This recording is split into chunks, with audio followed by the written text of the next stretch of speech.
Oh my god. The cut and the mustache and the goatee's looking good. I'm just saying, like, I'm liking this look for you. It's like a whole new Chris Thomas. I wish she should just turn around and get the camera a nice little Yeah, I mean, you smile. gotta let me see the wink. face, bro. Like, just because it's like I'm telling you, I'm not saying you have a problem picking up chicks now. Sure, you have a plethora of women, but with this cut and the goatee, I'm feeling it. I think that the women are gonna be, and then you got your new place, you solo dolo. See, I wasn't even gonna tell the people that. I wasn't even gonna tell the You people about that. to be on another level. Is this a sports show or is this a sports show or like a dating service? I'm just saying that listen, sports, when you look good, you play good. You looking good right now, Chris. Hey, listen. Do it. Listen to the ladies. I told you. Do it. I'm on my cleanse still, week 2. Got my fruit smoothie right here. Haven't broken. No meat, no cheese, no. Did you bring those mango carbs. Jones I ate last week? I did it. They're at the house. But I'm doing Stingy. amazing on my cleanse. All the viewers who want to know. Week 2, I'm going strong. What's up? Good job. I'm coming. I'm not coming. so. For Not one whoever. day. You didn't have one slip up. I did not slip up. Not one time. Not one day. You didn't have like one of those cravings. So what did No. you eat? No, what did you eat during the weekend then? Because Because the weekends are I ate difficult. exactly what I ate during the week. I ate Okay. salads. I had a guacamole, and I made homemade guac, and I put it on a green pepper, and I wrapped it in lettuce. And I had a salad. I make some salmon, some fish. I'm doing fish in my diet, just like grilled fish. So Okay. I literally everything I eat in the week, I just eat during the weekend. Don't do tilapia though. No. I wouldn't don't do do that. that. I wouldn't do That's that. nasty. So yeah, I've been doing great. I've been, I'm feeling good. It hasn't been as hard as people might think. You just gotta mentally just commit, and it is different. But I got this. You working out too, or just the Yeah, I'm diet working out part? too. Yeah. Okay. So I'm about to be good and ready. Hey, So man. everybody You got- have you a got hot sa- summer. You got salmon money. Maybe I didn't. Man, I ain't got no did salmon money. Drew Holiday cut your check out there check with that 4 years, $160 million extension? No, he should though. All right. Anyway, we got a pretty good show ahead of us. The recaps of both NCAA championship games. Some NFL news. Sam Darnold has officially been traded to the NFC to the Carolina Panthers. So how will that shape up the top 10 of the NFL draft coming up within like 3 weeks? And some NBA. So Yeah. we did this during the month of March.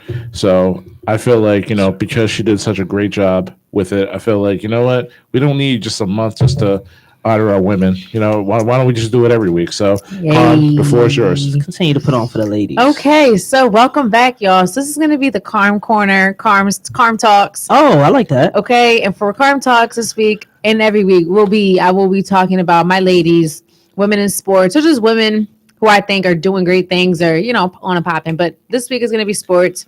So for me, I thought about the NCAA tournament this past weekend and the ladies who represented Arizona and Stanford. And both of those teams have female coaches. One was a half black female. Obviously, they're both females. One was half black. One was a white woman. But, women, holla back. That's all. It's all relevant. It's all valid. And she's a pro, obviously, in her own league. So I wanted to talk about some of the black coaches in women's basketball that have paved the way for someone like Adia Barnes to be where she was in the national championship. So one person I'm going to talk about today is C. Vivian Stringer. So she is a PA native. She's from Edenborn, PA. She's actually 73 years old, people, and she's still coaching. Okay, she is the Rutgers women's basketball head coach since 1995. All right, so she's been coaching at Rutgers for a long time. She has 1,000 career wins. She achieved that in 2018, 2019. In 2019, she passed the great late Pat Summitt, who was the coach of Tennessee women's basketball. And C. Vivian Stringer became the NCAA record holder with 37 seasons of 20 or more victories. Accomplishment right there. She was the first coach in men or women's basketball history to take 3 different schools to the Final Four.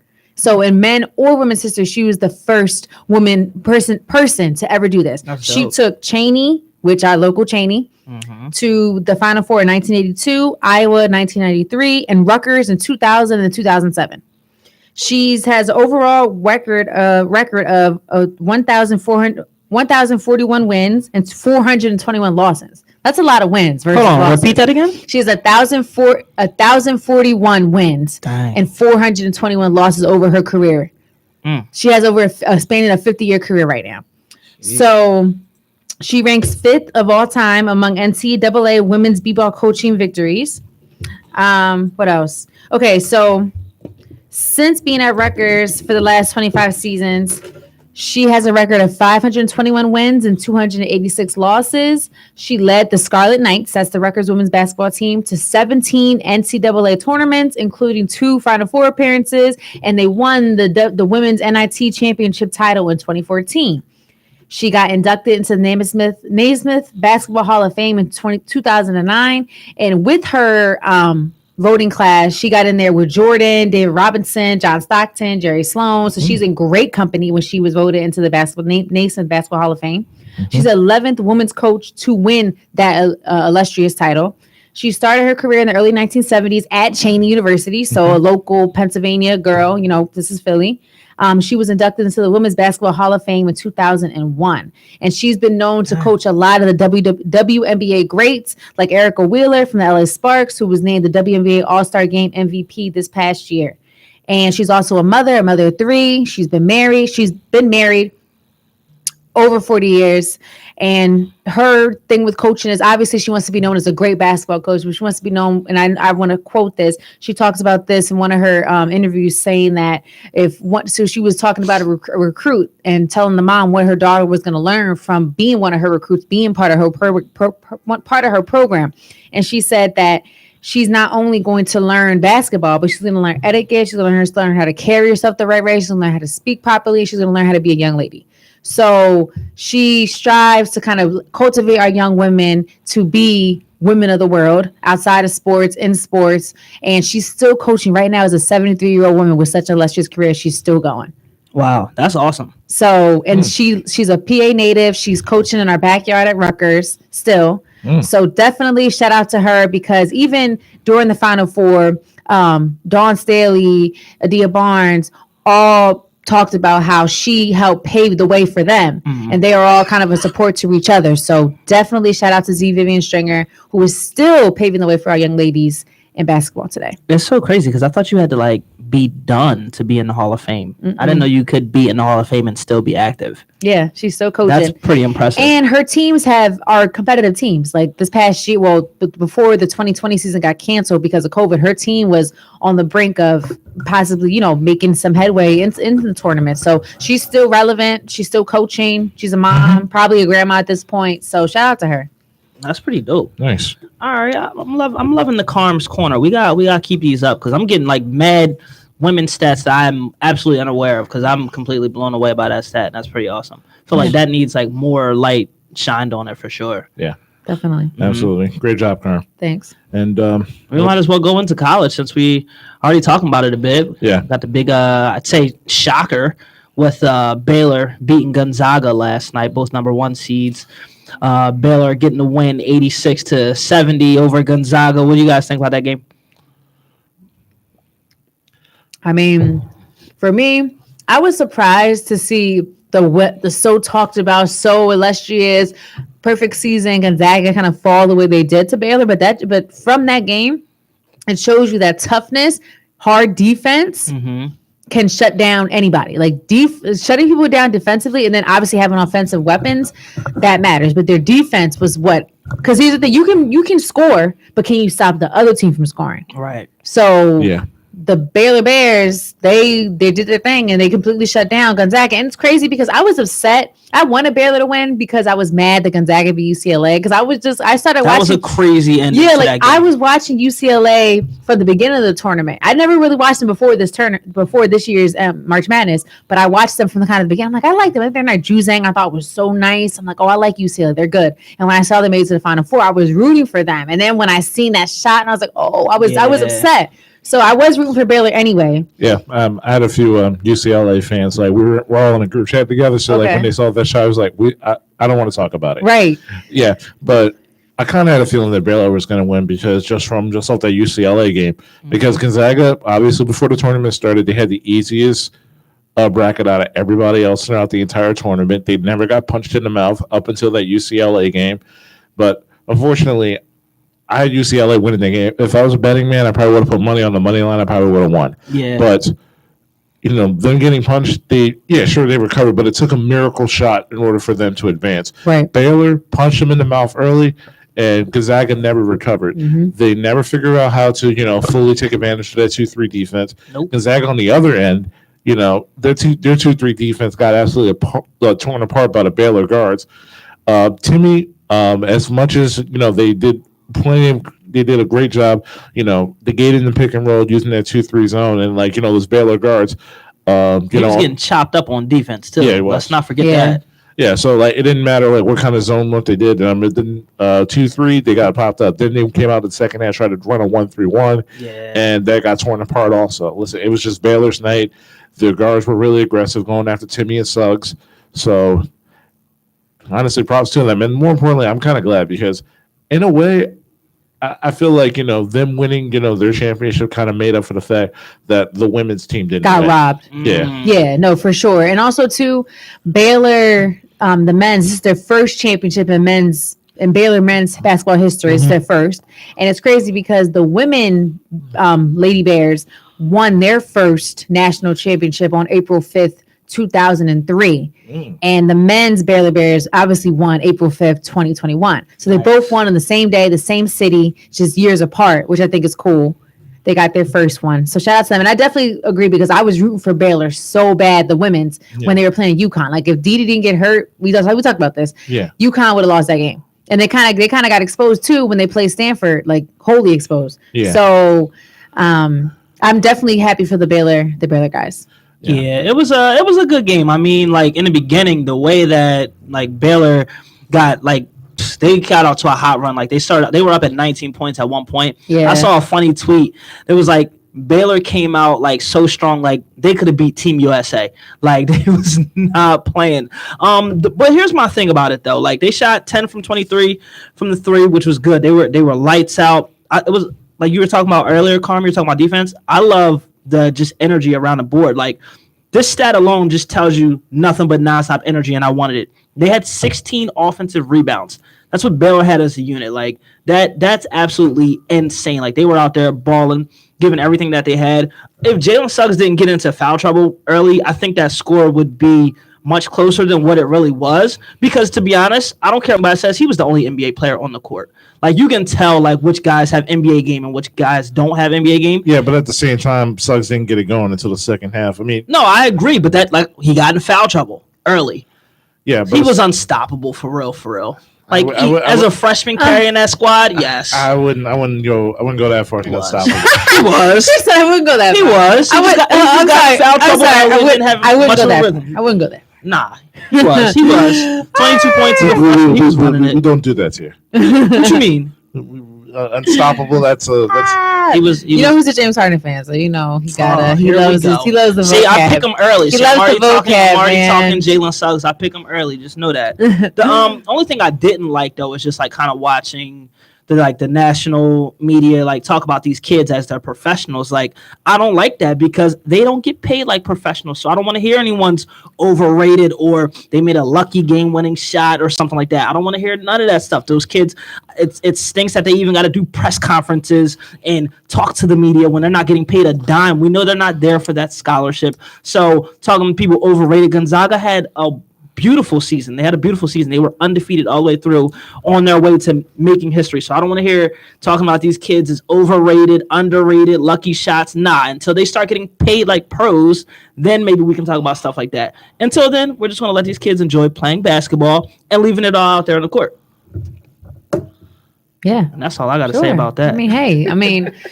The kids don't get paid, and it does suck because they are real. The way they train, the commitment, what they bring to the program. Athletes. Yeah, they play as if they are professional athletes. Right. So that's why people hold them to that accord because the limelight feels like a paid athlete, but it's not.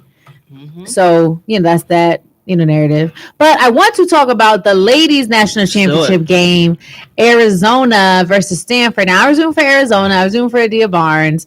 I talked about her in my last Women's History Month post, Adia Barnes, and I like her more and more now that I've watched some of her interviews and just seen her with her team. I really like her energy, just the way her swag, and I know like she just had a baby. She literally came out late from halftime because she was breastfeeding. Dang. So I was just like, that really is a great message and a great thing to see for ladies, young girls, mothers.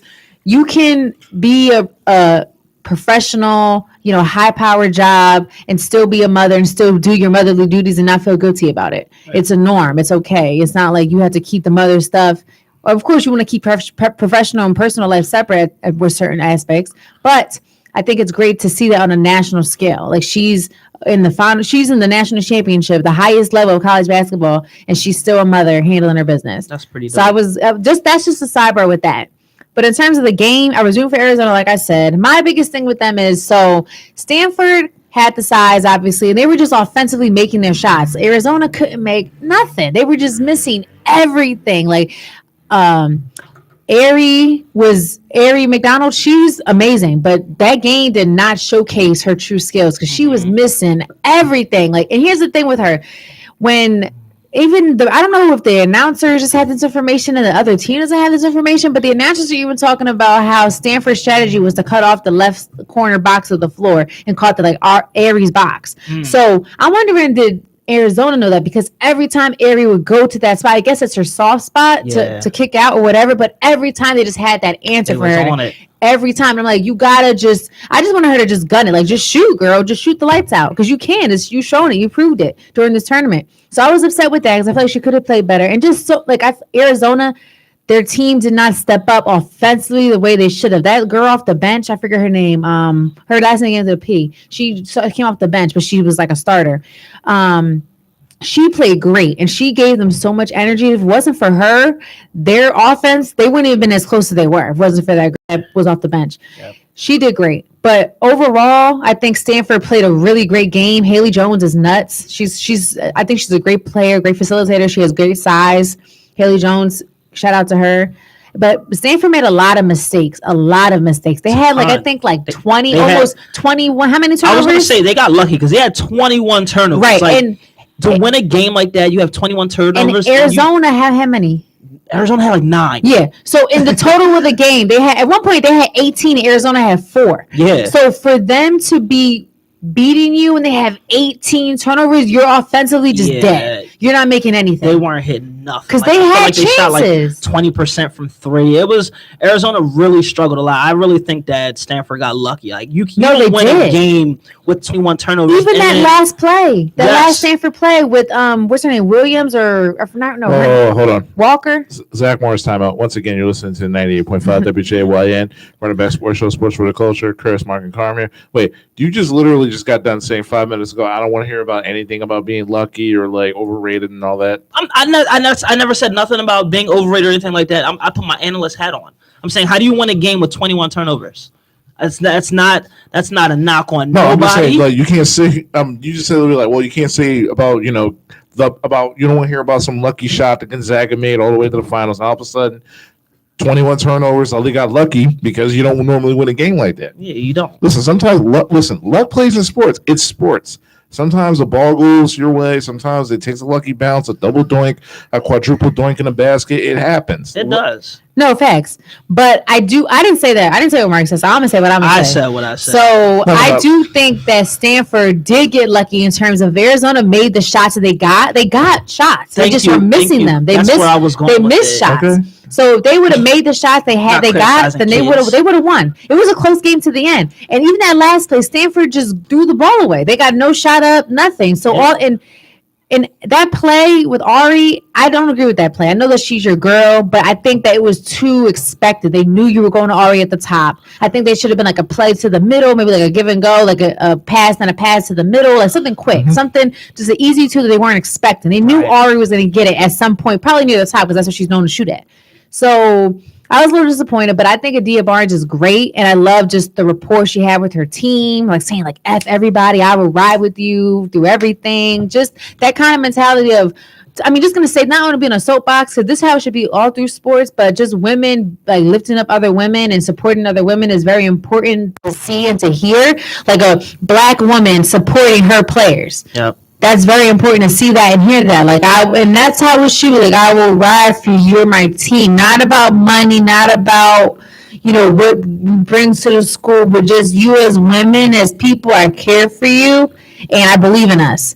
And that's so important for sports. So I was so happy to see that. And I give Adia all the credit, and I definitely am a fan of hers after seeing her in the tournament and everything her team did. So shout out to Arizona and shout out to Santa. They played a great season. Obviously, they were number one. They went through a lot of ups and downs with COVID. I think they spent the night in like 18 different hotels over the course of the season because they couldn't go back to Stanford because of COVID. Wow. So they definitely went through a lot of trials and tribulations to get where they were. They deserve to be there. And then also sidebar, their center Brink, she's Seth. What's Seth and Steph's mom's name? Seth and Steph Curry's mom's. I forgot that. What's her name? Steph Curry's mom. Yeah, Steph Curry's mom. What's her name again? I forgot her name. Dang. But they're related. They're God. That's their god sister. What's her name? Sonia. Yeah, Sonia Curry is the god mom of Brink from Stanford, the center. That's her guy. So she was at the game, and then I got to see pictures of like Seth and Steph saying, "Oh, like we're proud of you." Da, da, da, da. And then that is one big extended family. Right? No, I know. And then Anna Wilson, obviously, is Russell Wilson's little sister.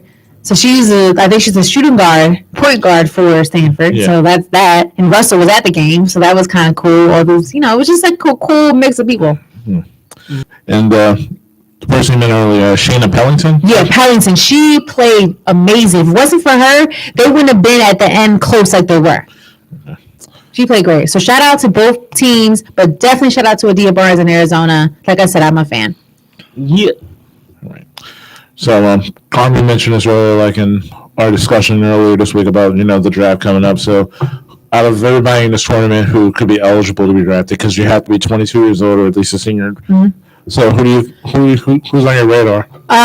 So I was looking up some stuff on the draft, and so the Dallas Wings have like they have picks in the top 5. Mm-hmm. So they have the first pick, the second pick, and the 5th pick. Their first pick is probably projected is going to be Charlie. I think it's Collier. I don't want to say it wrong. It sounds French, but I think it's Collier. She's a center from Texas. I've seen her play a little bit in the tournament. She's really good. Yeah. So she's projected to be the first. So I'm assuming she's probably going to go 1. Aries eligible. Aries McDonald's eligible for the draft. Mm-hmm. I'm looking for her too. She's nice. And honestly, Dee Richards and Dejanay Carrington. Yeah. I'm definitely looking for them. They've already said they're going into the draft, so I'm going to be looking for them. Who else? Oh, Evina Westbrook from UConn is eligible for the draft too. She's projected to go 5. Yeah. So that should be interesting. She's great. She's crazy. I mean, she didn't play that well her last game, the last UConn played, but watching her over the tournament, she's serious. So those people that I watch over the tournament, I'm looking forward to the most. I'm not ashamed to say either that I am starting just to kind of get more into the WNBA, like learning more about it and kind of watching more. I'm definitely, my eyes, especially after watching this tournament, and then I think from being on the show, honestly, me as a woman and being a ball fan, I've always just thought about men's basketball, to be honest. I'm not going to front and act like I've been a WNBA player since its, formation. That's not true. But for me, kind of just learning the game more and appreciating it more, I'm really starting to get into women's basketball. Like when the tournament was on, I would turn off the men's game, even the Sixers. I would turn them off to watch the women's games.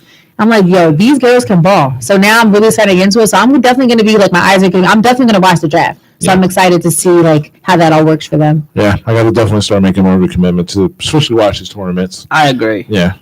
I just think it's a joke that Paige Beckers can't even get drafted for another 3 years. After being the first freshman to win the Wooden Award. Are you kidding me? Well, silver lining, this is going to make some great tournaments. I guess, or she's just going to dominate, and it's going to be UConn starting their dynasty all over again like it always has been. I mean, she got some competition out there. I don't know.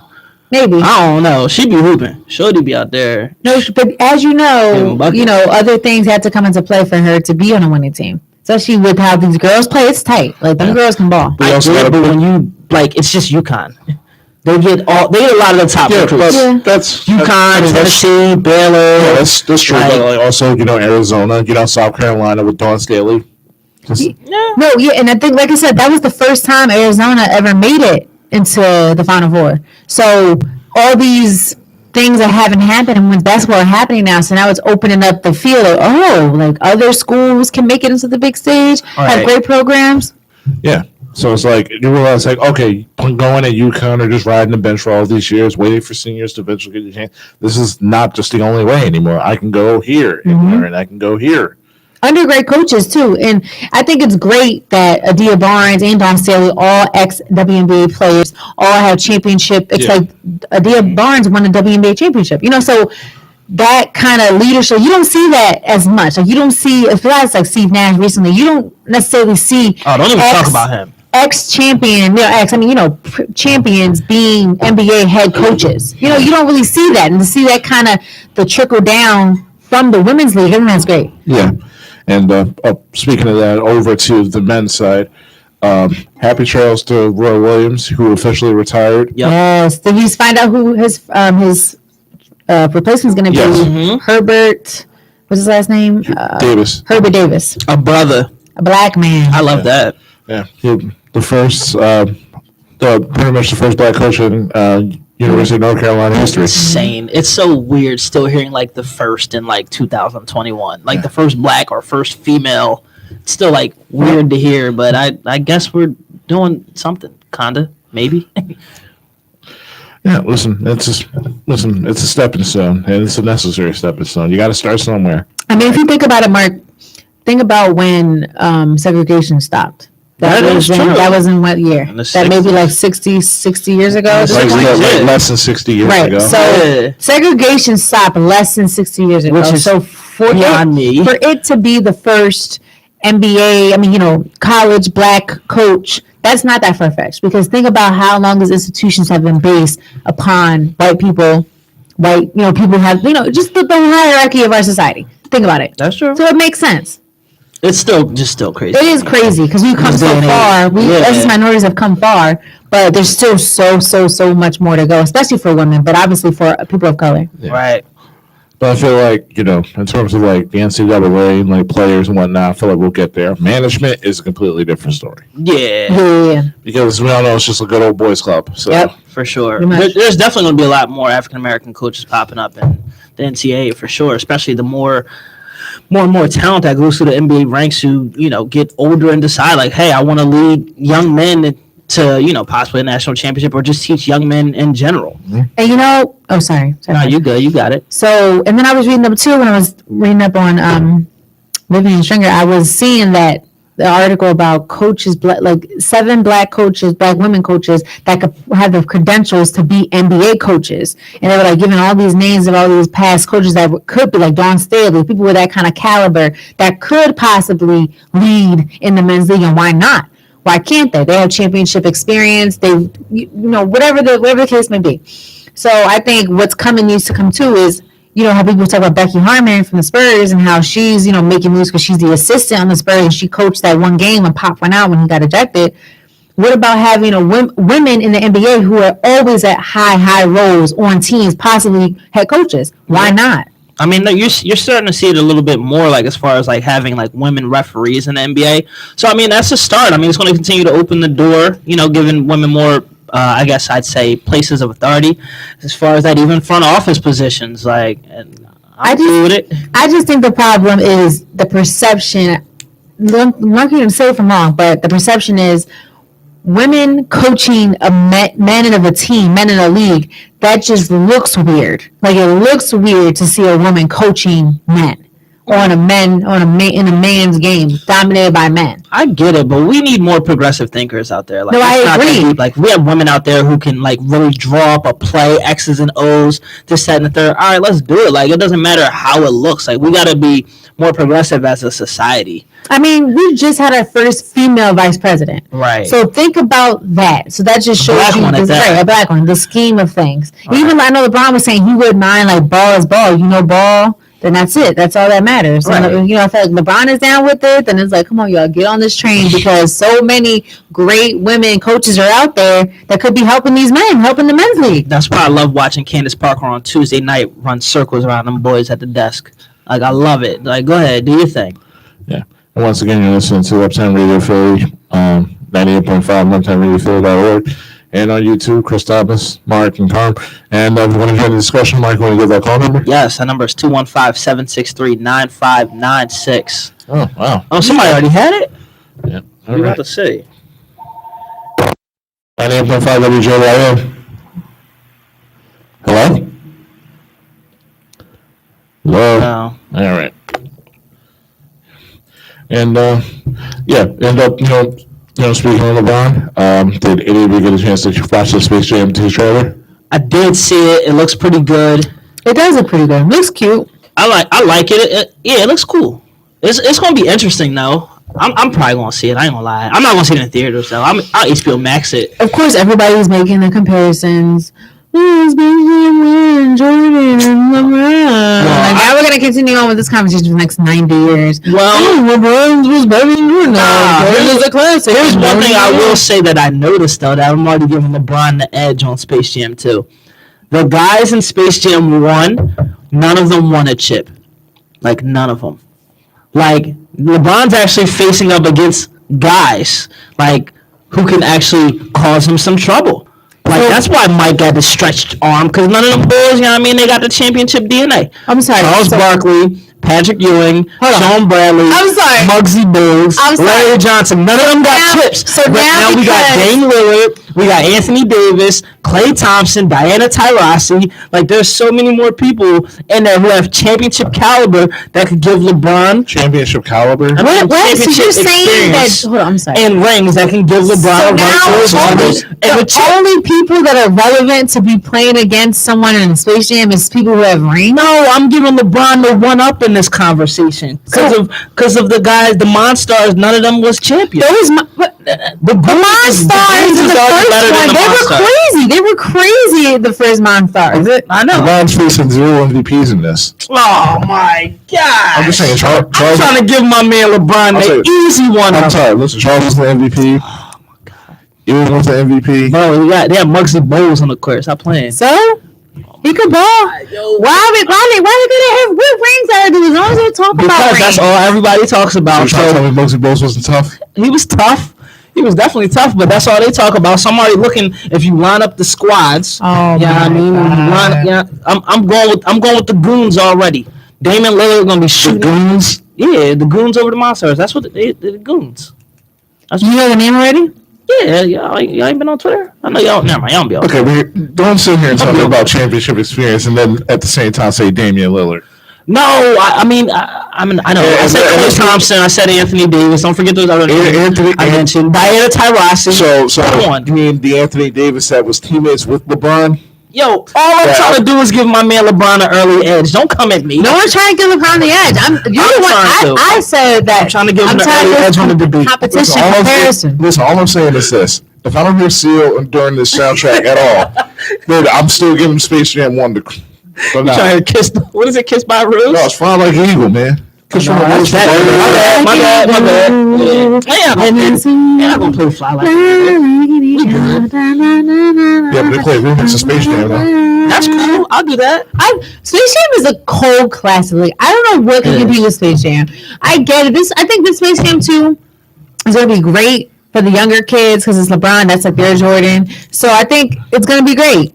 But he's our Jordan. No, Kobe is like that's I'm not. It's debatable. It's debatable for me. LeBron might be yours. No, Kobe's still my guy. But for me, like Kobe is just like my all time. Sure, no one's my Jordan. Kobe That's my dad. That's the other generation. Listen, that's fine. LeBron's LeBron. Yeah, LeBron's just LeBron. LeBron's LeBron. Fair enough. But anyways, I think that it's going to be a great movie, fun, different. But I don't think it can be compared or touched to the first one. You just can't compete with LeBron James and Jordan. One thing I will give LeBron Bugs credit Bunny. for. Well, one thing I will give LeBron credit for. To me, he's a better actor than Jordan was. Better actor. Yeah. Well, we'll see. Yeah. They already got memes on Twitter because there was this one line where LeBron's like, I see your potential. Like you could be a great baller. And it's like every time LeBron recruits an NBA player to his team, because there was already rumors like the whole All-Star game, he was trying to recruit Steph because his contract's almost up. Oh, that's great, man. So is LeBron going to go to Anaheim? I don't know. No, he's trying to get Steph to come to LA. Nah, Steph ain't leaving. Nah, I wouldn't leave either if I'm Steph. Steph don't need the ring chase. Steph's already like you said, he got nothing to prove. Yeah, already said that. he has nothing to prove. So he's just like, LeBron, I'm not doing another game with you. That's just gonna just start a whole new narrative. My legacy's already intact. I don't need to. That's real. Jumping on. Yeah, he's that. like, you know what? I'm good on that. I mean, if you want to hit up James Wiseman in a few years, then Go for it, right? James, hit him up. I ain't available. Go for I'm it. not available. I'm right here with Clay, splashing away. I hope Clay comes back and be the Clay Thompson we remember. yeah. It's tough watching the Warriors. Because, like Steph said, like, earlier in the season, he said teams, like, when they see the Warriors, they still feel that pain that they experienced for 5 years. And they just want to blow the Warriors out. And it'd be tough watching the Warriors get spanked. Like, it'd be weird. Like, The Raptors took exception to that. oh, my God. Wasn't the Warriors down, like, 60 at one Yeah. point? No, I saw that on my phone. I'm just like, Justin, I'm like, wait, hold on. You sure this is 60? I'm like, oh God. Right, I turned it upside down. I'm like, this got to be a typo or something. Ugh. Listen, I still like watching the Warriors in a way. Like I like watching Steph. As I like long as watching, Steph's playing. yeah, but it's obviously a different vibe, different feel. But I still respect the Warriors because they do play defense and they are trying offensively. It's just they just don't have the power and they just don't have They don't that, have the firepower. that chemistry as of right now. And people are hurt. So, but I still respect them and I still want them. They still are one of my favorite teams. Yeah, to I mean, watch. as of right now, they still have an opportunity to play the playing games with the 10th seed at 23 and 27. So And Steph Curry, we trust, man. Anything can be done with he Steph can get Curry. one game. Steph can get one game, especially if it's the 7 versus the 10. Like he can get one game over Dallas. Next thing you know, then they'll just do the reseeding. But I mean, in a 7-game series, I don't see Golden State beating Utah in a 7-game series if they happen to get the 8. Well, not with the squad they have right now, no. Nah, not But- at all. I don't knock anything that Steph does because Steph is just a champ. He's I agree. MVP. Steph's just that guy. I love Steph. I agree. Yeah. He's a guy. Mm-hmm. What do we have next on the agenda, Christopher? All right. Can I call you Christopher today? No. Why? Bro, you chopped off the beer. You're No. Christopher. Until the Can we beer just comes tell you- back, you're Christopher. Chris looks so good with his routine. Like I'm like in shock how good Chris looks. He don't even think we're serious. Like the fade is like it's working for him. Like this cut is like bringing him new life. Like he has a new identity. Like he's just dang okay. Yeah, but I see you. Anyway, Hot boy Sam summer. Darnold was traded earlier Now this we're week. gonna change the topic to Sam Darnold. All right, cool. Was traded to the Carolina Panthers The Panthers for for 2 draft picks. I think it 3. was 3. Right.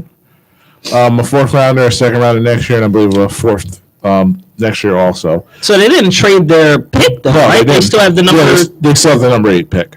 8. Wait, I thought they originally. Oh, I'm thinking. Didn't they originally have the number 2? That's the Jets. The Panthers have 8. Oh, I'm thinking about the Jets. I'm saying they still have their number Yes. 2. Yes. Why would they give up the 2nd pick to get rid of Sam Bro, Darnold? I'm asking you a question. They stink anyway. They got the number 2 pick, but go ahead.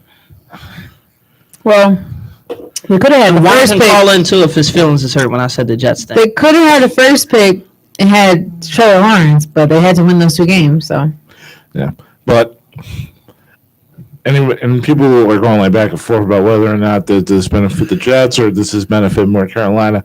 My opinion, it benefits Carolina more because Agreed. you get a quarterback a 23-year-old for relatively cheap. You get him for at least the next 2 years. Unfortunately, Teddy Bridgewater is going to be on the next bus out of Carolina, because now you bring Sam Darnold to a situation. Now you could do whatever you want with the 8 pick. If, my opinion, I did a mock draft. I have Kyle Pitts now falling to number 8 to Carolina. That would be a So very you good got security Sam blanket. Darnold. So you bring in Sam Darnold to a situation in which he gets a healthy Christian McCaffrey back, Robbie Anderson, who already has chemistry with before leaving to go to Carolina from New York.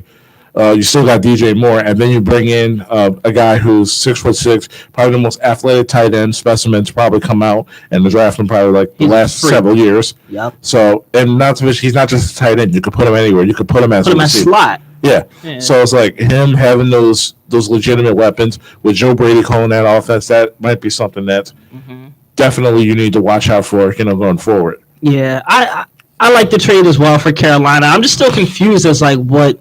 I mean, well, no need to be confused about what the Jets are doing now with their pick, but it's just like I felt like they definitely could have continued to build around Sam Darnold because who are they projected to get? They're projected to get Zach Wilson, quarterback Right. from BYU. Right, so it's like they got a similar skill set. I'd rather have a guy that has already been through the NFL ranks, who's already knows your organization, this and third, versus a guy, which in a lot of cases I get. You can already mold him into the way you want him to be, but it's like they have the same skill set. But that's fair. But you gotta remember, you got a general manager who inherits Sam Darnold. He didn't draft him. Right. Joe Douglas, who used to work for the Philadelphia Eagles, a brand new coaching staff. Maybe they realize maybe that Zach Wilson fits our system a lot better going forward. Because when you're a new GM and you're a new head coach, that combination, they want to hedge their bets unless you have a sure thing. Right. Unless you have a Tom Brady or Aaron Rodgers or Patrick Mahomes. Who don't come around very often. Yeah. So somebody who's already in place that you can hedge your bets and be confident in.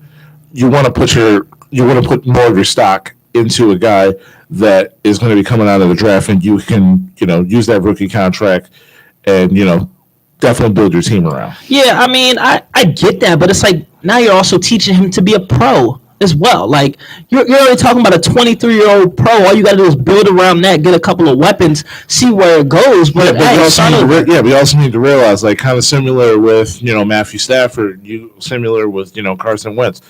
New York, maybe you got tired of New York. Maybe you got tired of the scenery there. Right.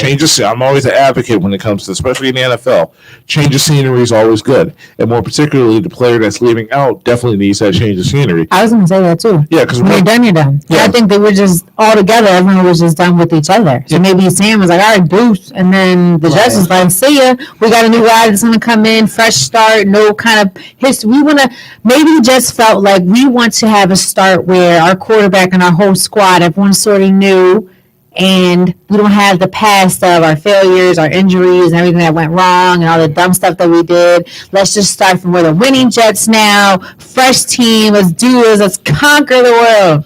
We'll see. Yeah, exactly. I like him in Carolina though, Sam Darnold. Yeah, and you got to remember that Sam Darnold had to endure 2 years of Adam Gase. And remember when Ryan Tannehill, he also had to deal with Adam Gase down when he was in Miami. Now look and at then he went to Tennessee with Mike Vrabel, former offensive coordinator, who's now the head coach of the Atlanta Falcons, Arthur Smith. He looks like a brand new quarterback. The guy was a Pro Bowler this year. Right. So I actually had to eat my words because I was talking mad trash on him last year. Then I'm like, whoa, wait, he threw how many touchdowns? Told you better. Hey, no, listen. I don't have a problem eating my words, especially when these players prove me wrong. But I'm not just going to be eating words just because of potential and all other crap. Oh, we know, Mark. We know. Oh yeah, I can't wait till we get there too, because I'm ready. Can't wait till we get there. I feel like most of your notes was just for that. Oh, they are. Wow. They are. Wowzers. Oh, so in other words, me and Carmen have to carry you up until that segment. No. This ain't last week. I'm back with the heat. I can't wait till we get to that segment. I'm gonna light it up. Yeah, but anyway, I like to move. Marcus Spears also on Twitter saying that Sam Darnold could have the potential to be the next Ryan Tannehill, get a new change of scenery, change the fortunes of his career, and revive a franchise that really hasn't had that much success.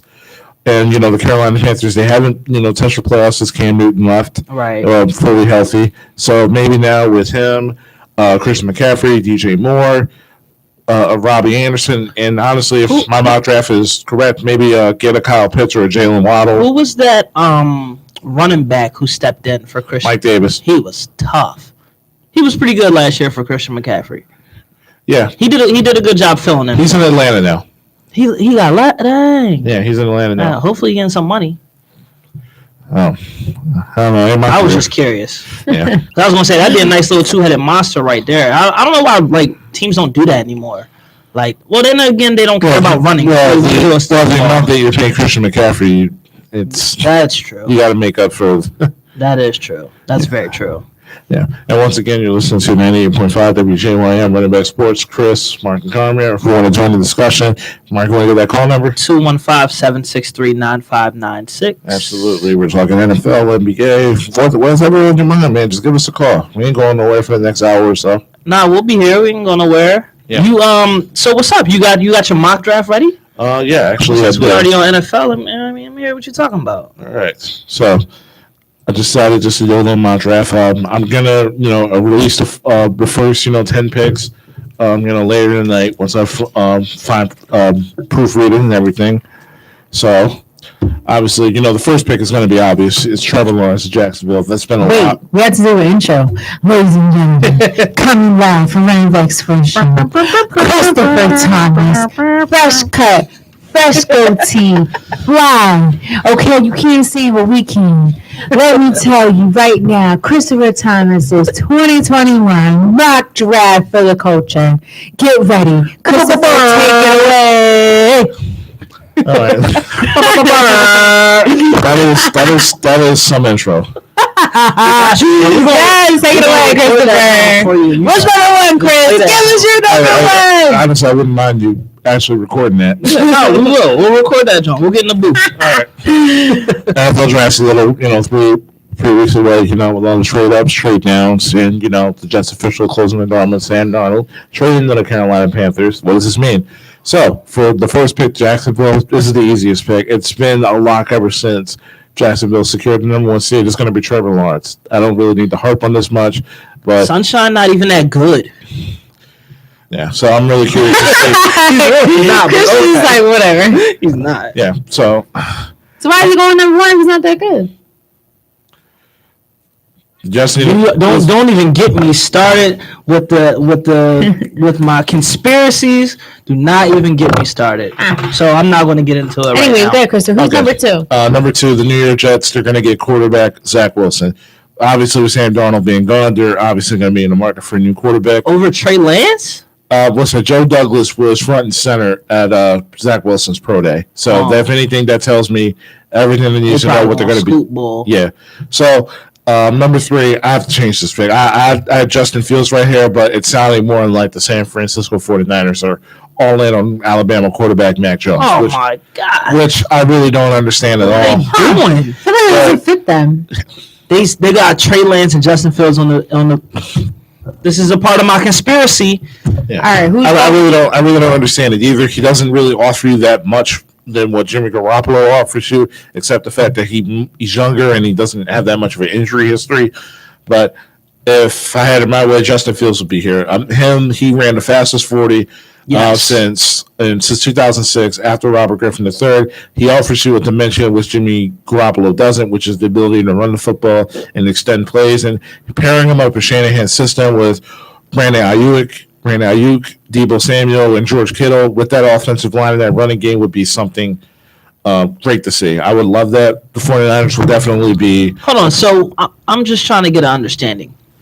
Is this your pick or what you think they're going to do? Like, I thought it was what you think the teams are going to do. No, it's my pick. If I had my way, it'd be Justin Fields. Okay. But they're going with Mac Jones. Yeah. Most likely. Yeah, so number 4, the Atlanta Falcons. I've been hearing a lot of talk about, Kyle Pitts. No, I'm going to go Trey Lance here. They need to get a quarterback of the future here.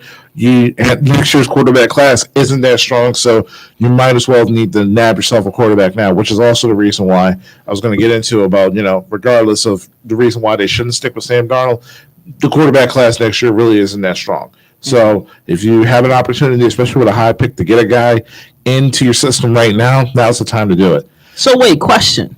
All right, because you're saying the quarterback class next year isn't going to be that strong. So is Howie a genius now, taking a quarterback last year? Is it like, is it coming full circle? I'm just trying to get an understanding. No, it's not. Let's not give him way too much credit. I don't think nobody could have saw Carson Wentz performing the way he did. Maybe he did. Well, yeah, because he set up the roster the way he did. That is very true. I just want to throw that out. You don't get credit for self-sabotage. True. Yeah. Number 5, the Cincinnati Bengals select Penny Sewell. That's a good pick. I like that. Yeah. No Jamar Chase? No security blanket? You got a security blanket here for the next 10 years in an offensive lineman with a quarterback that's coming off a torn ACL. That is very true. It's a deep wide receiver class, and not to mention they have a high second-round draft pick into the next round. You can get a Terrace Marshall from LSU, still reunite that LSU connection with him, or Kadarius Toney from Florida. Don't mess with the offensive line. Don't try to shuffle it. Don't try to, try to play like, square peg round hole it in the second rounds. After Sewell, it's like Rashad Slater and Darrisaw. Like, after that, it's like the offensive line class isn't that strong after that. Mm-hmm. If you have a chance to get yourself a premium tackle at this pick, get it, because good offensive line would make up for everything. And and more importantly, give Joe Mixon some help. So I think I know where you're going with 6. Yeah. You So, got number 6, Miami Dolphins, Jamar Chase. Yep.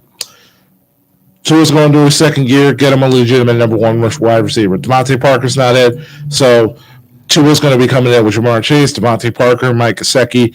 Offensive line that started 3 rookies last year, going into a second year, all going into a second year. So that's like a no-brainer the way you're setting it up. Yeah. And number 7 for the Detroit Lions, Devontae Smith. Hold on, wait. So you got faith in Jared Goff? There's still some quarterbacks on the.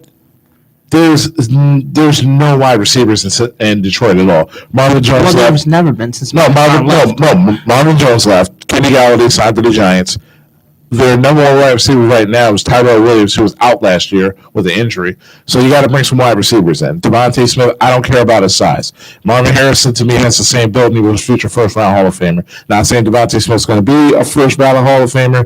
You just need somebody to bring into the room. Okay, because I see some mock drafts. They're saying Justin Fields, that he's fallen to Detroit. And I know that's your guy, so that's why I'm like, hold on, wait. Like, how where does he fall, Justin Fields, if he's not number 2? I mean, number 3. Oh, no, in this one, he's 3. In yours. Yours. Okay. That's what I was saying, a lot of drafts. You said that Devontae Smith to the Lions? Yes. So then what about the Panthers' next pick? 8. Number 8, Kyle Pitts. For all the reasons I explained earlier for the... yeah, I seen that coming. Yeah. And number 9 for the Denver Broncos, Micah Parsons, the linebacker from Penn State. Kind of high. Yeah, so... Penn State. Yes. Listen, the Broncos did a really good job, rebuilding their secondary. Their front 7 is still a little questionable. Bradley Chubb's coming off of ACL. Von Miller, he's back, but he's also, coming with age, so you need to get some depth. Some young, talented depth in the front 7, and I believe Micah Parsons is that. And last, and because of the Dallas Cowboys, and certainly least, number 10, the Dallas Cowboys select Patrick Surtain Jr. Nah, bro, I need you to go 2 more. Let's go to the Eagles. I need you to go 2 more. You'll see next week. You're holding on. You got something in the bag? Listen, you'll see next week. That's all. Number 10, Patrick Surtain. They're going to take him? Yeah. I don't know. Cowboys had a historically bad defense. They still need a cornerback after losing Byron Jones to free agency last year. So now they're going to kill us with Patrick Surtain now? I've been hearing a lot. I think it's okay, though, because it's either going to be Patrick Surtain or J.C. Horn, because those 2 are like neck and neck. So, at that position, hopefully, we can still get a cornerback, but that's the way it's looking, unless, Devonta Smith falls. But I see him going, earlier to the Giants, even though I know where you had him, but different mock drafts have him going all over the place. Listen, if Devonta Smith falls, it gets past Detroit, I could definitely see the Giants taking him. Yeah. Because they still don't have, because Kenny Galladay with Devontae Smith, coming into the fold, you can put him in the slot, and then you still got Darius Slayton and Sterling Shepard. But I'll give you a preview for next week for... We're gonna take injury-prone Jalen Waddle. Yeah. But preview for the Giants next week, they're taking an offensive lineman. So those are my mock draft picks for 1 to 10. Sorry. Thank you, Christopher Thomas, for that NFL mock draft. When tuning in the first 10 next week, stay tuned in for the next 10. Christopher Thomas, the Oracle. Why Carm put on the quiet storm voice like this is WDAS? I can't call other tag stations on here. Man. Hey, that's Christopher Thomas with the top 10. His top 10 NFL 2021 draft picks, people. You heard it here first. Write them down. Mark his words. They're coming. It's coming next week. The next 10. Okay? 10 to 20. 11 to 20. I'm sorry. Coming your way. Tune in. He will have the goatee still sharp. Don't forget it. Oh my God. He gonna be Chris next week. I feel Crispy. Chris next week. All I feel summer. like This is like the hot boy summer. All summer long, Chris is gonna come out sharp, fresh.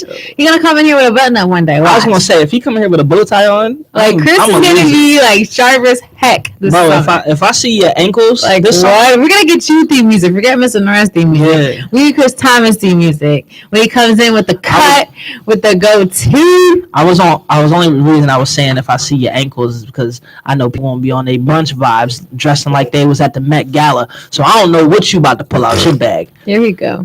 Don't worry about it. I don't know what you about to pull out. Yeah. You know what I mean? Listen, I can't give out all my secrets. I know. Please don't.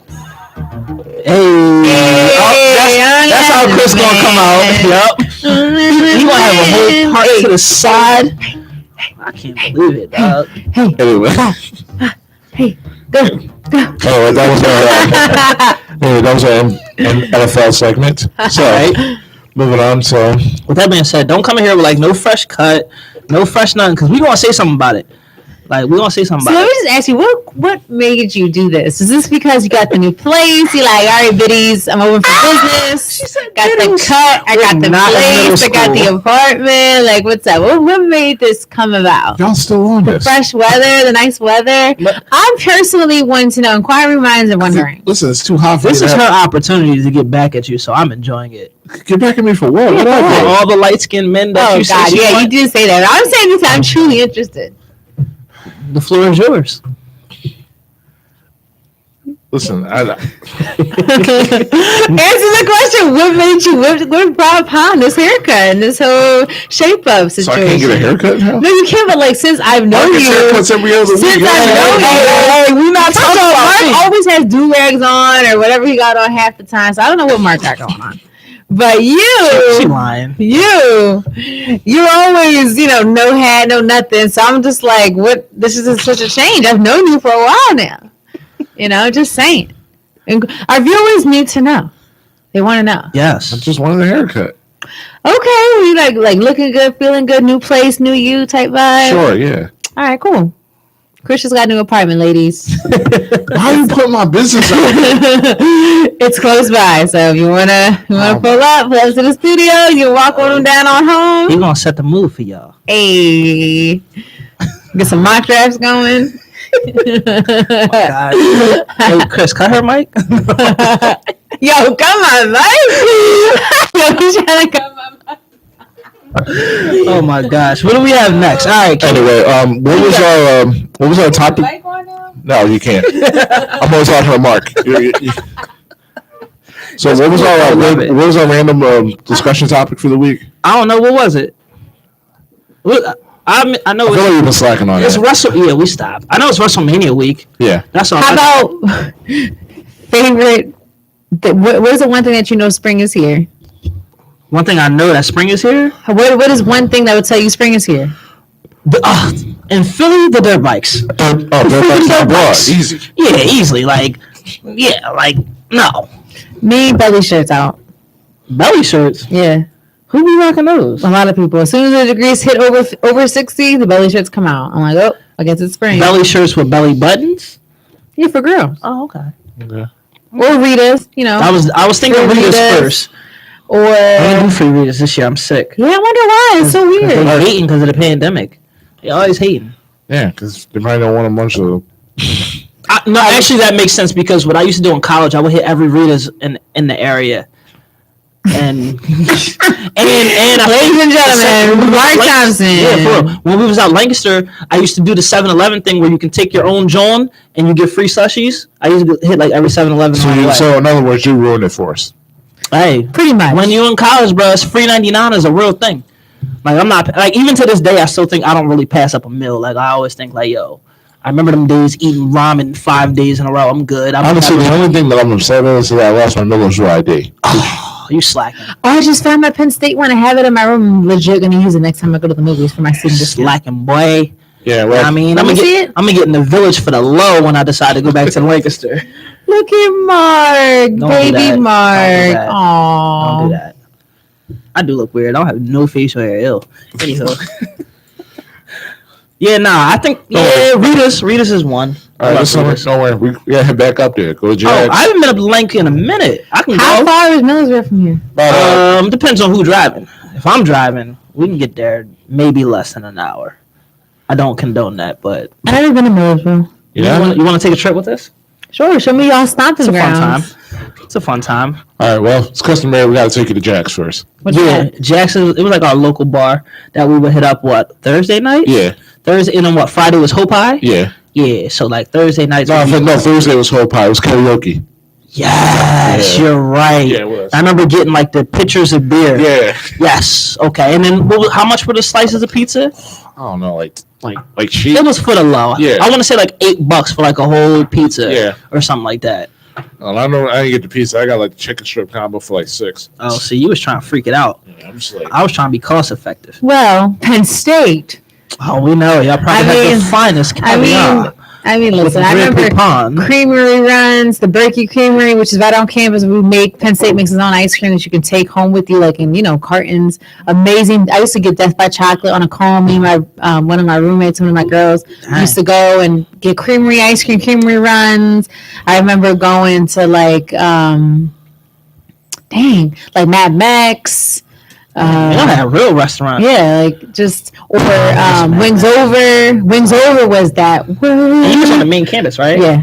Wings Over, Wings Over, Wings Over. Oh, that was a remix that y'all did? Wings Over, Wings Over. Yo, Wings Over, 2 o'clock in the morning, order Wings Over, delivered to your house at 2 a.m. Wow. The best. that's funny. Me and Lance are actually planning a trip because he's a Penn State fan, I'm an Ohio State fan, so we're trying to make concessions to like go like one of those games. Oh, we don't nice. care like whether it's going to be like played in Columbus or like up at Happy Valley.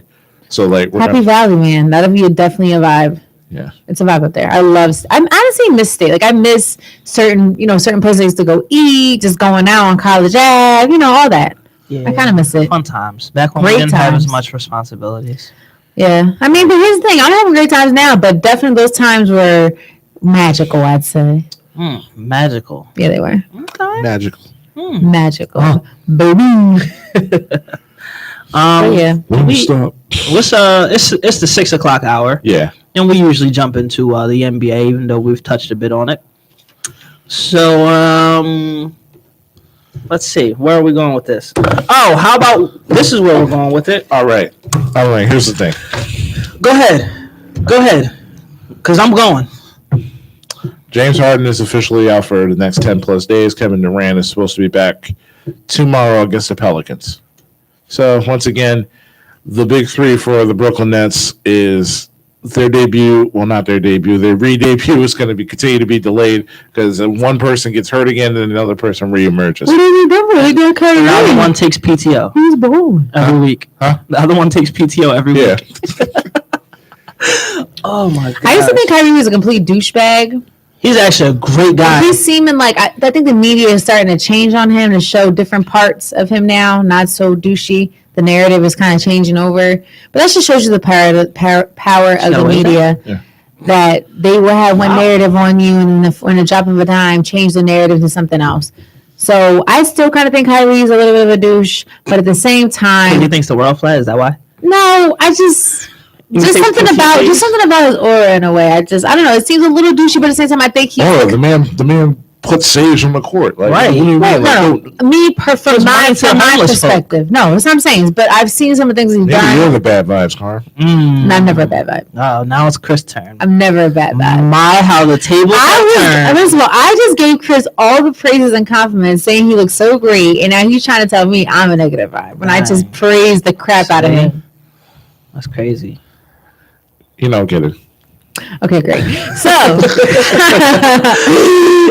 so Kyrie, my point of saying that is I have changed my opinion on him somewhat. Because you know what it is from? When he was in the Cavs and when LeBron left and all that, this is how he was talking. It kind of like LeBron kind of shade he was throwing. I kind of didn't like that. I'm like, respect LeBron. Right, put some respect on that. Right. That's how I think that's where it comes. That's where it stems from. Just his whole attitude about that. I'm like, I get it. You are Kyrie. You're your own man. You're a grown man.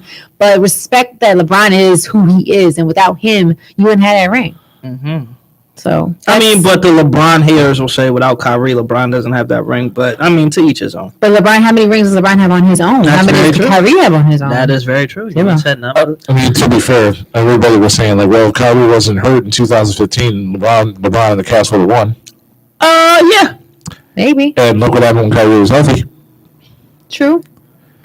I mean, every Batman needs a Robin. Yeah. But that is neither here nor there. I was just stating that was my opinion of how his perception. I think it's changing now, which I think is good for him because the Nets, they are obviously an offensive powerhouse, clearly. Mm-hmm. But everything else is yet to be decided, and I'm not completely sold. I'm not like shivering about the Nets. You should be. I'm more shivering about, I would say, LeBron. Really, We gotta get to LeBron first. Yeah, true.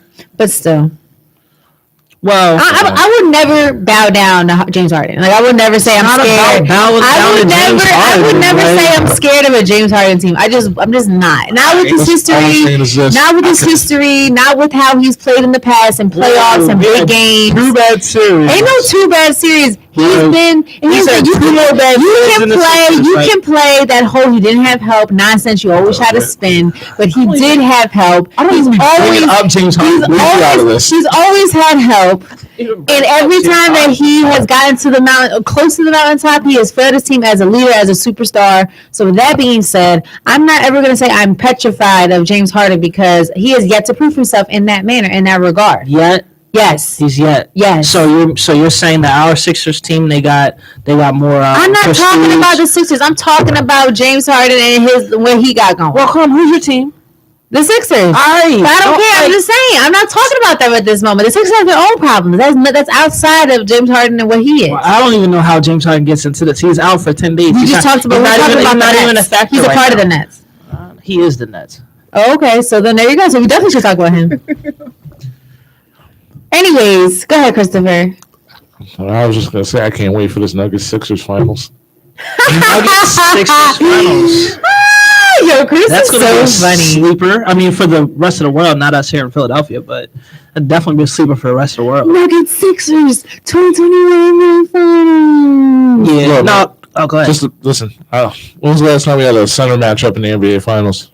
I can't even recall. I can't recall. Shaq and Dwight. Shaq and Hakeem. That was 95. Oh my God. It's a little Yeah. time. That was when I was like a baby. So I don't know. Just watching Joker and Embiid go at it for 7 games. Mm. I don't know. That'd be cool. I think that would I love guys. It would. Would it be cool? Yeah. That on CTV? Yeah. Listen, show the big nuts and what the Nuggets. They only lost. Jokic is crazy. What are you Listen, the talking Nuggets only about? lost. So is Embiid. I know, but Embiid would destroy him. Yeah, listen, I love it though. I mean, Listen, in the end, the Nuggets only lost 1 game since the Aaron Gordon trade. yeah. And honestly, like you're watching that game, like even with Embiid out, their length, especially on the defensive side of the ball, that's terrifying, man. Yeah. You got Aaron Gordon 6'8" with that 7-foot wingspan. Michael Porter Jr. And we know who's definitely Jamal coming. Murray can turn it on at certain moments. Yeah, and Like he did against us, and what we've seen him do in the bubble. Yeah. Yeah. so Yeah, the Nuggets. That Aaron Gordon pickup was pretty smart. yeah, It was. And that just shows what we talked about with Sam Darnold and whoever else. Get somebody some new scenery, see what they can do. Yeah, and then they were able to put Paul Millsap on the bench, which I think works out very well for them after you losing Jeremy Grant to Detroit, because I didn't realize how big that loss was for them until the way they started the season and seeing how well he was playing. But then if you're able to get an Aaron Gordon do it, yeah. and Aaron Gordon's not really a bum. Yeah, well, and to be fair, like Jamal Murray also wasn't playing like the Jamal Murray that we saw, like during the bubble. Agreed. So like it was literally just Joker, just like doing what he does and just waiting for Doing Joker things. Yeah. Until in the meantime. Yeah. But for me, I would like to address the elephant in the room, which is the Philadelphia 76ers struggles. Listen, I will fully admit Furkan Korkmaz is not playing up to par. Chris is so dumb. Gosh. Oh man. Courtney, what are you doing? You're failing us. Does he ever? You're failing us. Listen, and that disappoints me. It's crazy. I really be having Yeah, I arguments thought with people Cork was about like- Furkan Korkmaz. Are we like? I cannot Cork believe is we to do carry us to the promised land, man. What is he doing? Yo, I can't even take Chris, that what is he doing? serious. He's disappointed us. Listen, in the end, he's gonna make that game-winning shot for us in the playoffs. Yeah. Yeah. Okay. It'll happen.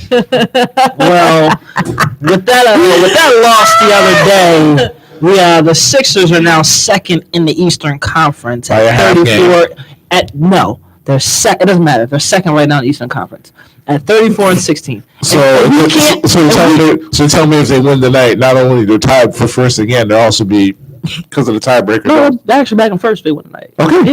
Yeah. But that's what I'm saying. We got to be in first because if the playoffs were today, I do not like us being the 2 seed. If Chris asked me earlier who I'd rather see in the second round, Chris has the ultimate confidence that we can beat Milwaukee in the 7-game series. Carm, do you feel the same way? Yeah. Now let me ask you this: would you rather see Milwaukee in the second round or Miami in the second round? Milwaukee. Why? Because Jimmy's a dog. So just like Chris, you're still living from that last year, lightning in a bottle when they were. It's not lightning to the NBA finals. They're not going to do that again. Okay, no one's saying that they're going to make it to the finals, but I would not say it's lightning in a bottle. I would not say that. Jimmy did. Jimmy is a. Jimmy hasn't been wrong yet. So Jimmy Butler is a. So y'all more scared of Jimmy than Giannis? Yes. It's not the fact that I'm scared. It's the fact that Miami is a better coach team with a better coach. Think about the Bucks just in normal everyday games. He's not a good coach. He's okay, but when it comes down to the situation, he's not overrated. When it comes down, listen, I've been talking about this too. When it comes down to in-game situations, say like fourth quarter, 5 minutes left, whatever's going on, the strategy, the Bucks always fails them. They never make the right decisions. He never calls the right plays. It's just the wrong things at the wrong times at all times. Watch the Bucks on general everyday games. So y'all don't think that Drew Holiday is making any factors for this team whatsoever? Drew is a factor, but the coaching does matter. And timing and Giannis being shut down in certain aspects of a playoff environment, that's going to matter too. Jimmy has been proven to be able to succeed and thrive in a playoff situation. He's brought a team to the NBA Finals. Giannis, has he ever brought a team to the NBA Finals? No. And all I'm saying is this. A team like Miami, especially after the success that they had, being so close because injuries is probably the reason why the series didn't go to 7.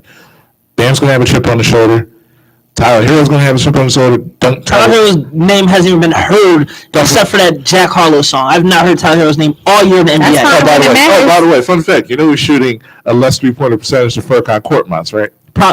Tyler Hero? Yeah. That's not a shock. Either way, he also had a moment in the NBA Finals. Either way, I would want to see the Bucks because I'm not convinced of them in the playoff situation. Y'all better be careful what y'all wish for. I mean, I think they can get things together. They're not a bad team. Okay, Drew's crazy.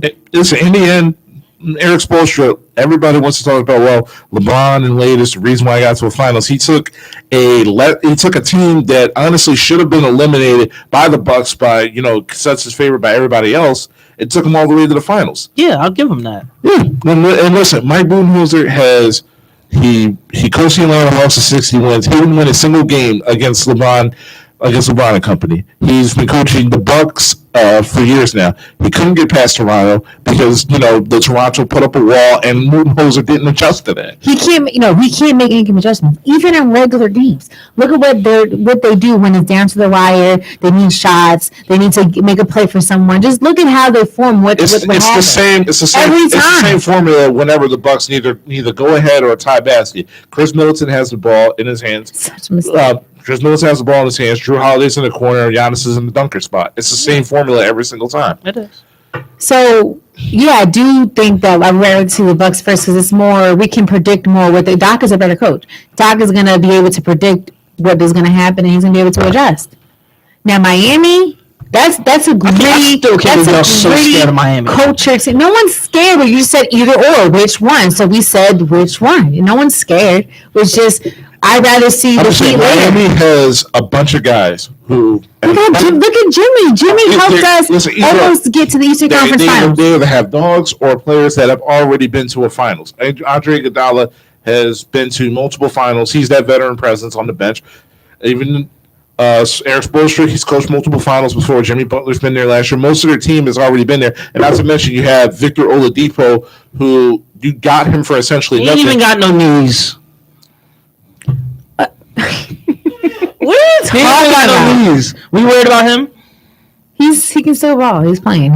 He's a player. So I don't know. Okay. So, anyways, that's my choice, Mark. If you would again, my answer is yes. I'd rather see the Bucks first. Yes. Okay. Well, I'm glad y'all answered those questions because I have problems again. The problems have arisen again. Listen, how many times I got to tell you, man? This is just a bump in the road for Furkan, man.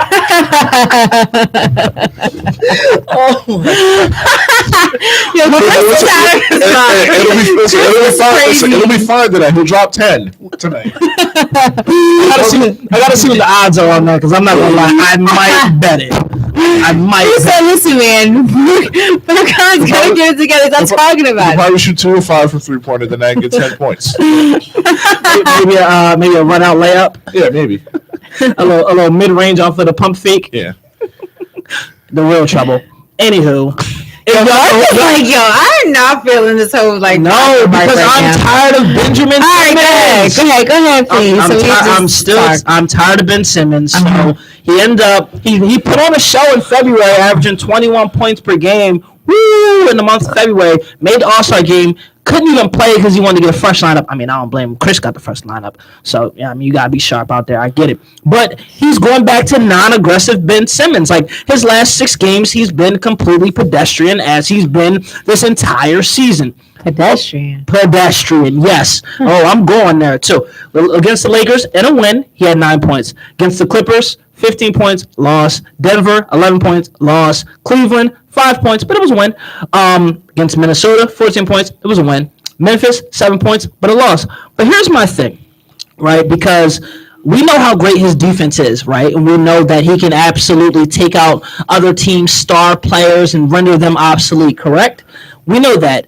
But what happened to his great playmaking ability? He hasn't had a double-digit.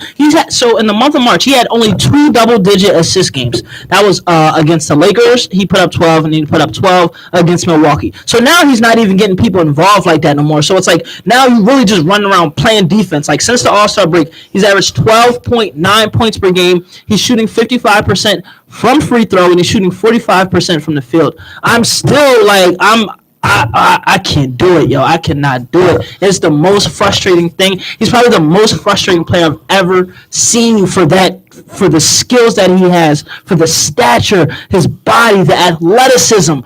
And what? How? I'm tired of excuses, yo. I don't want to hear that, he doesn't play offense. In order for us to win, he's going to need to score points. It's not realistic. It's like, we're going to get past Miami. All right, so Joel's going to have to put up 40 every night because we still can't really. I like Tobias, and he's been playing absolutely great. But we still know Tobias is not a true 2. He's not a true 2. He's a great 3 on the championship team. I love his 20 points per game that he's providing for us. Maybe it's Chris Middleton, but you told me to worry about him. Hey, listen, but we have an aggressive Giannis. Like, come on, yo. And don't act like Embiid's health issues ain't still going to be there. We really need Ben Simmons to step up, yo. I don't know how y'all are comfortable with this Philadelphia 76ers team when we're seeing our number 2 guy play like this. This is absurd. I never said I was comfortable. No, come on, yo. Now y'all want pump fake. I never said it was comfortable. But this is where we are, Mark. This is what we're dealing with. This is what it is. And you're okay with that because you're the president of the Ben Simmons fan club. I'm not okay with it. I've always made all players I'm fans of, be accountable for what they do and don't do. I never give anybody any flack. I always keep it real. But Danny Green. Right, and I've already. I'm glad she's come along. I've rescinded myself with Dana. I already said that. I just wish she gave the same heat to Danny Green that she would like. I mean, I agree. Ben's production right now is unacceptable. It's not good. It's not all-star caliber. It's not Karen caliber. Ben's not playing great. So what's next? He hasn't been playing great all season. Okay then. So except for February. So what are you going to do about it? Trade deadline? There's nothing we can do. We missed the freaking opportunity. We missed it. We missed opportunities. We could have got Kyle Lowry. But you're saying we missed the opportunity to get James Harden. We missed it. So you would have took Kyle Lowry. I mean, not for Ben Simmons, no. But for that trade that they had on the board, yeah, I would have brought Matisse. I'll take Matisse. Y'all can get Maxey the picks. Yeah, I mean, whoever else, but not Matisse. They wanted Matisse, so. Honestly, that's why. Looking back on it, then I would have did it because I still don't know what Ben Simmons is going to give me. So you're giving up someone who's sure defensively, just kind of sometime offensively to get.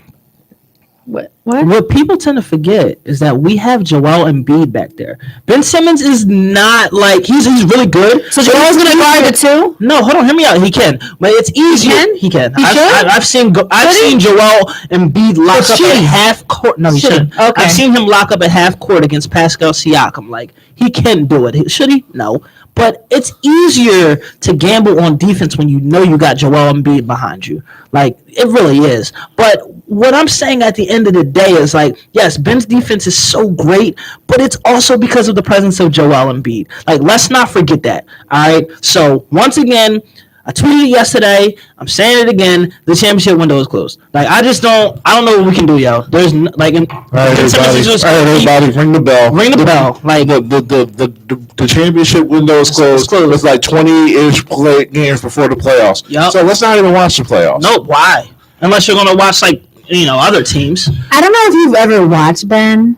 Have I ever Just watched to Ben? say. I freaking want to So put let me my say, eyes so on every game. here's the thing. No one. Sure, as I might not watch let it. me just I let me might just say not watch the this. Sixers playoffs because I know Furcot's not going to be in the rotation.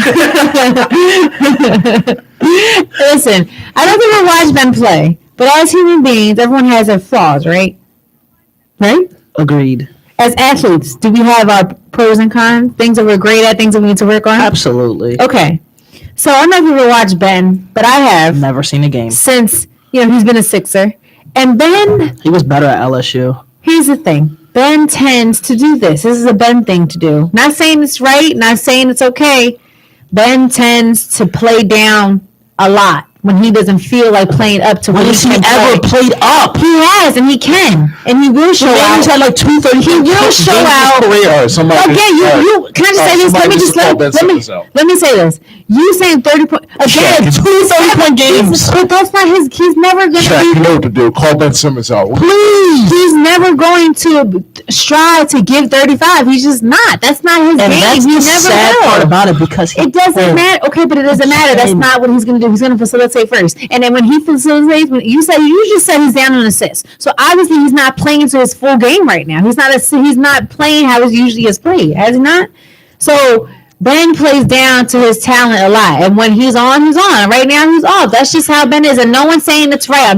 I'm not sticking up for him. In the end, Doc says he's not worried. Doc's lying. So that's what I'm saying. lying through his teeth. If Doc not worried, When Ben decides, you know how when Doc Ben feels. decides to turn it on, Ben is going to turn it on. I'm not worried about it after he turns it on. Listen, I understand everything you're saying is right. I'm not disagreeing with you, but I'm just telling you the reality of where we are. Just wait Ben till ain't the going playoffs. nowhere. That's all for me. Wait till the playoffs. If Ben don't do anything in this playoffs, then get rid of Ben. Goodbye, Ben. Keep show up. That's it. I have a question Until for you. then, what are you talking So about? what's he going to do in the playoffs? He's going to play up to what he can play, which is he's going to be more aggressive getting his shot. He's going to continuously play his defense and get the rest of the team involved. like he always does. So y'all believe that? Yes. We watched He's how going to many. make an entry pass, which we couldn't do last year against Boston. There you go. Look at that floor spacing. Thank you for that entry pass.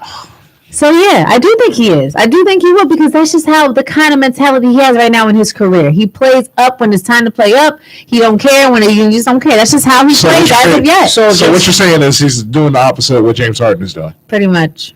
No, we're not talking about a former MVP who's arguably one of the greatest scorers in NBA history. Oh, my bad. He's out for the next 10 games, so he's a non-factor. That's cool. Yo, why are you talking about James Harden? He's out the next. Right, y'all love bringing James Harden up. I don't ever bring him up. Anyways, like I said, that's the thing with Ben. You're complaining about this, but this is something that it is what it is. No, it is. At this moment, it is what it is. So, Carm, my Until question next is, season, it is what it is. So No, my you're just question scared for of you, Brooklyn, that's all. I am, because our championship window is closing. We had an You're scared of opportunity. Blake Griffin and LaMarcus Aldridge? Yup, I sure am. I sure am. Right now, you're scared about what it appears to be. You don't know what it's going to be. You don't know what our team has been playing together. Our bench has been getting a lot of play. We have chemistry. We're getting together. Yeah. We work through things as a team, as a unit. Since Tony Bradley left. The Nets, MVP Tony no Bradley. matter how much firepower they have, you still need team chemistry and team momentum going into the playoffs. So we're gonna have So that. we're gonna have that. Yeah, we are. Okay. Here's what I will say about when Joel Embiid doesn't play.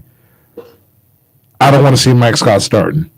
Who else is Scott, going Mike to Scott. start? That's someone I'd be willing to get rid of. Mike Scott, he can go. Oh my god. I mean, yeah, he can. No, let's Who else going to start? Put Ben at the 5, put another shooter in the lineup. I'm okay with that. Yeah. Especially if They they're not don't going to have start Ben as a five. What was that game? The Nuggets, well, Mike Scott started, so. Yeah. No, it was against Utah when we dropped the 42, yeah. Yeah, when he was playing the 5. Because that was a cool look. disrespected because That was a cool look. a center was guarding him. I wish he felt disrespected every day. Like, But this is what I'm trying to tell you. It's okay. I'm not agreeing with Ben's attitude, but I think from my observation as a bystander, as someone looking down, I'm not saying I know Ben's thoughts, but from what I see, that's just how he carries himself. just tread so lightly. I'm not treating lightly. It's unacceptable how Ben's playing, period. I don't agree at all, period. But as watching him, I feel like I see his pattern. I see the pattern that he's had over these past couple seasons. That's She's what it actually is. agreeing with you. You just, difference is, difference is you just want to burn him at the stake. I'm not trying to burn the man the stake. I would just want more from him, yo. But what would you? What What do you think needs to happen? Here's the thing. What exactly? I do you want him from- to use his 250-pound 6'10" frame and dominate. But the only person that can do You that sound is like Ben. Shaq right now. The only person I don't like that can do that. I actually like take notes and analyze games. I don't just talk because I have championship ranks. So no, don't do that to me. Oh wow. The only person that can do that is Ben. So until Ben matures and changes his mindset about his talent and where he sees himself as a player, that's the only way things are going to be different. All this talk about what? The crazy thing is the trade, that probably would have been the best thing for him because as soon as he got traded, Slap in the face. he would have turned into the Ben Simmons that we've been wishing He would have playing for. been like, yo, I can be traded. Staying here, And it would've yep. took him off his high horse. He's like, oh, I can be traded. I'm not untouchable. I'm not just Ben Simmons out the grade. He would have been, oh, so I can be replaced. Right. And he would have gotten himself together, but it didn't happen. So we're stuck. But here's the thing, again, this is a timeline. So a time bomb. If Ben does not perform this year, this playoffs, there probably will be changes made. Daryl Morey probably is going to pull that trigger, and that's it. So your little worries and concerns probably all saw that things don't go our way this playoffs. So just hold out because that's all we can do. And like me and Chris been trying to tell you, we're trying to just keep it positive because what else can we do at this point? At this point, we've literally been saying this. That's why they didn't trade for James Harden right away. They want to see what Ben Simmons and Joel Embiid is able to do under a new coaching staff. We've seen enough. You saw enough. No, you saw enough. There's a difference. And here's the thing. You're looking at the negatives of Ben, but look at the positives of the team overall as we started this season. Coming from where we were with Brett Brown being now under Doc, being number 1, number 2 seed in the East, improving with our defense. We have a way better bench, way better cohesion. We're playing better. Our strategies, our in-game decisions. And the guys are having fun. Cox literally said that the energy in the locker room is completely different than what it was last year. The addition of Danny Green, Dwight Howard, like all these pieces that have brought us into the team that we are now, competing, our bench competing against elite teams in the NBA without our stars. So even though we have negatives, which is Ben not playing to his potential and all these other what ifs and the Harden situation coming into play, there is a lot of positive we've gained over this season. Just these short amount of time of the shortened season, we've gained so much. So yeah, I get what your concern is, but at the end of it all, Ben is what he is, and we'll see what he does in the playoffs, and then we go from there. That's all we can do. Yes, I will admit Ben needs to step it up 1,000%. Be aggressive, get your points, go to the rack, do what you can do. But the only person that's going to change that is Ben. I don't know. I don't got his number. I'm not signing this. I'm not signing this. For the team, could you slide? He so, might answer. Yeah. You know what I mean? So I don't know. He might answer you. I'm a fan of Ben, and I always will be a fan of Ben because I like his game. But right now, how he's playing isn't acceptable. It's completely unacceptable. And I would say that about Danny, Dwight, Joel, anybody. No one's exempt. But again, I've already seen this from Ben, so I'm just not even. This is like it's just kind of like what's the definition of insanity? You doing the same thing over and over and believe it's going to be a different result. Exactly. Right. So but, we should have traded him. No, but here's the thing. I'm not insane because I know the same thing he does over and over is he downplays his talent and how he plays until he feels like it's the moment where he's going to play better, and that's just how he has shown himself to be. He's not even like he is a proven player. Don't get me wrong, but he's not. But he has that attitude. He has that aura. Level to be like. But he does. But he does. A lot of people have that. A lot of people have that. A lot of people have that aura and that attitude. They're more than they are. Ben hasn't won a ring, anything, but he has that attitude. Like I'm the elite defender. Point guard forward in this league, and that's how he carries himself. And you should have confidence in yourself, but at the same time, confidence versus being proven, tried and true is two different things. So Ben is what he is. Should he be? No, but he is. Yeah. I look at it like this. It really bothered me the last game when Paul Reed came off the bench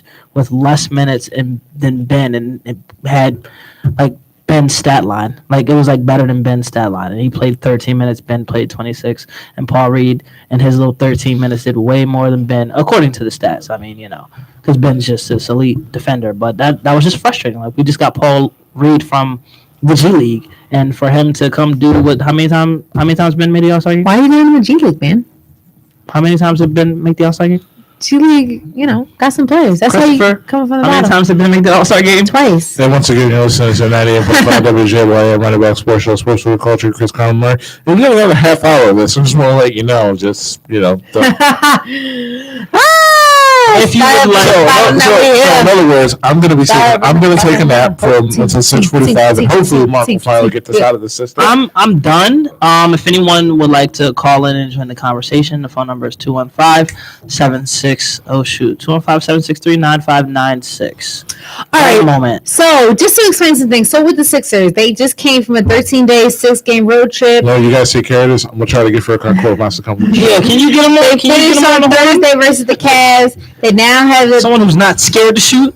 They now have a 4-game road trip coming up after the 2 home games they played against. Because they don't need to be shooting. The Timberwolves. I'm talking against the Timberwolves and the Grizzlies. Sorry, man. Yes. And their next opponents are going to be tonight against the Celtics. They're playing the Pelicans, OKC, and then the Mavs. All away. So the Pelicans, I think, is obviously going to be a competitive game. Zion is going nuts. That's going to be a competitive game. I think it's going to be a good game. Why? Because Ben's going to play up because it's the Pelicans. Better. OKC, that's going to be a sleeper game. OKC has come out and beaten some teams. We'll probably lose that game. That people thought they were going to lose against. And the Mavs, they got Luka. It's an up-in-the-air game. Who knows what could happen in that one. But tonight against the Celtics, I think that the Sixers should win. Is Joel playing? Yeah, JoJo's back. Okay, so Ben's off the hook.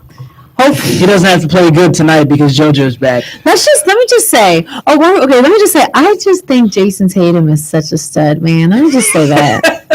Just to say. We do need 30 minutes to kill, so go ahead. It's no kill. This is great content here. This is Emmy Award winning. Anyways, that's TV. Whatever it is, you get it. Okay, so. Then we're going to talk about the top 10 best talents under 25. Oh, we can definitely do that too. Do we agree with that list? No. The spread tonight, by the way, is Sixers -1.5. So it's really close. You're not talking to the mic.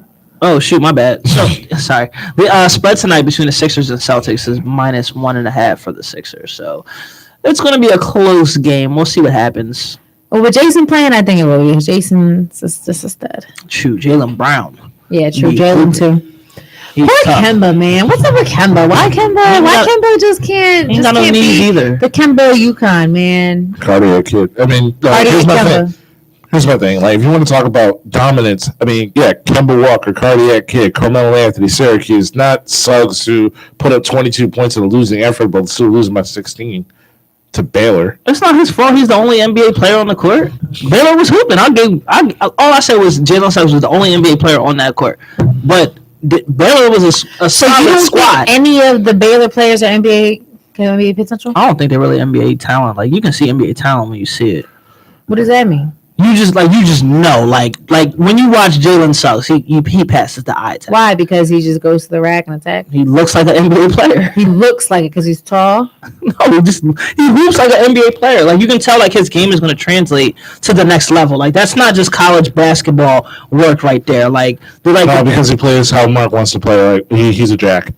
Whatever, yo. All right. He loves a little jack. When he's a top 5 pick and Baylor has no one from the top 5, then y'all know what I'm talking about. But why do we have to eat? Just like Russell Westbrook says, I hate to agree with him, but just like why does all these things equate to greatness and to success? Why does he always equal his rings and what he does not have to his success as an NBA player? Just like you literally just said that the Monstars in the Space Jam with LeBron, they're better because they're playing. Some of them have rings. Why do you equate rings all the time to success? Just like Russell said, I made it from the hood, I made it from nothing, and I'm in the league, and I'm an all-star, and I'm an MVP. Like, why does rings equal? Just like with Barkley, Ewing, all them. Everyone always compares them and, measures their success in this league by rings. And sometimes the perfect storm is just like Chris said. Sometimes it's luck. Sometimes it's the perfect storm for other teams. They just don't get there. Charles Barkley. Charles Barkley living his best life right now. Like, legit. So it's like, why is that comparison always made? Why is that always talked about with the rings thing? It's just like with Jordan. So many all-star superstars, Stockton, Malone, because of the Jordan era, they don't have rings. But does that mean they're any less of the legends that they are? Does that mean they're not worthy of being Monstars in Space Jam 3 because they don't have rings? Because they don't, like, here's the guess, rings talk, championships talk, but sometimes in the game of sports, things aren't in your favor. Things happen. It's a team sport. Mm-hmm. So sometimes you might be the best player in this universe, but your team is not the best or whatever. Decisions, again, it's a business too. Higher ups draft people, bring people in that don't fit you and your playing style, whatever it is. All these different factors that add to people not getting rings. So again, my whole argument is, my point of view on this is, I think we should stop measuring people, like you said, just downplaying like the Baylor players because you don't think they look like NBA players. I'm not downplaying them. Chris. I'm not downplaying them at all. I said they had a great team. All I said was, I am messaging for Concord Monsters people. So you two hash this out.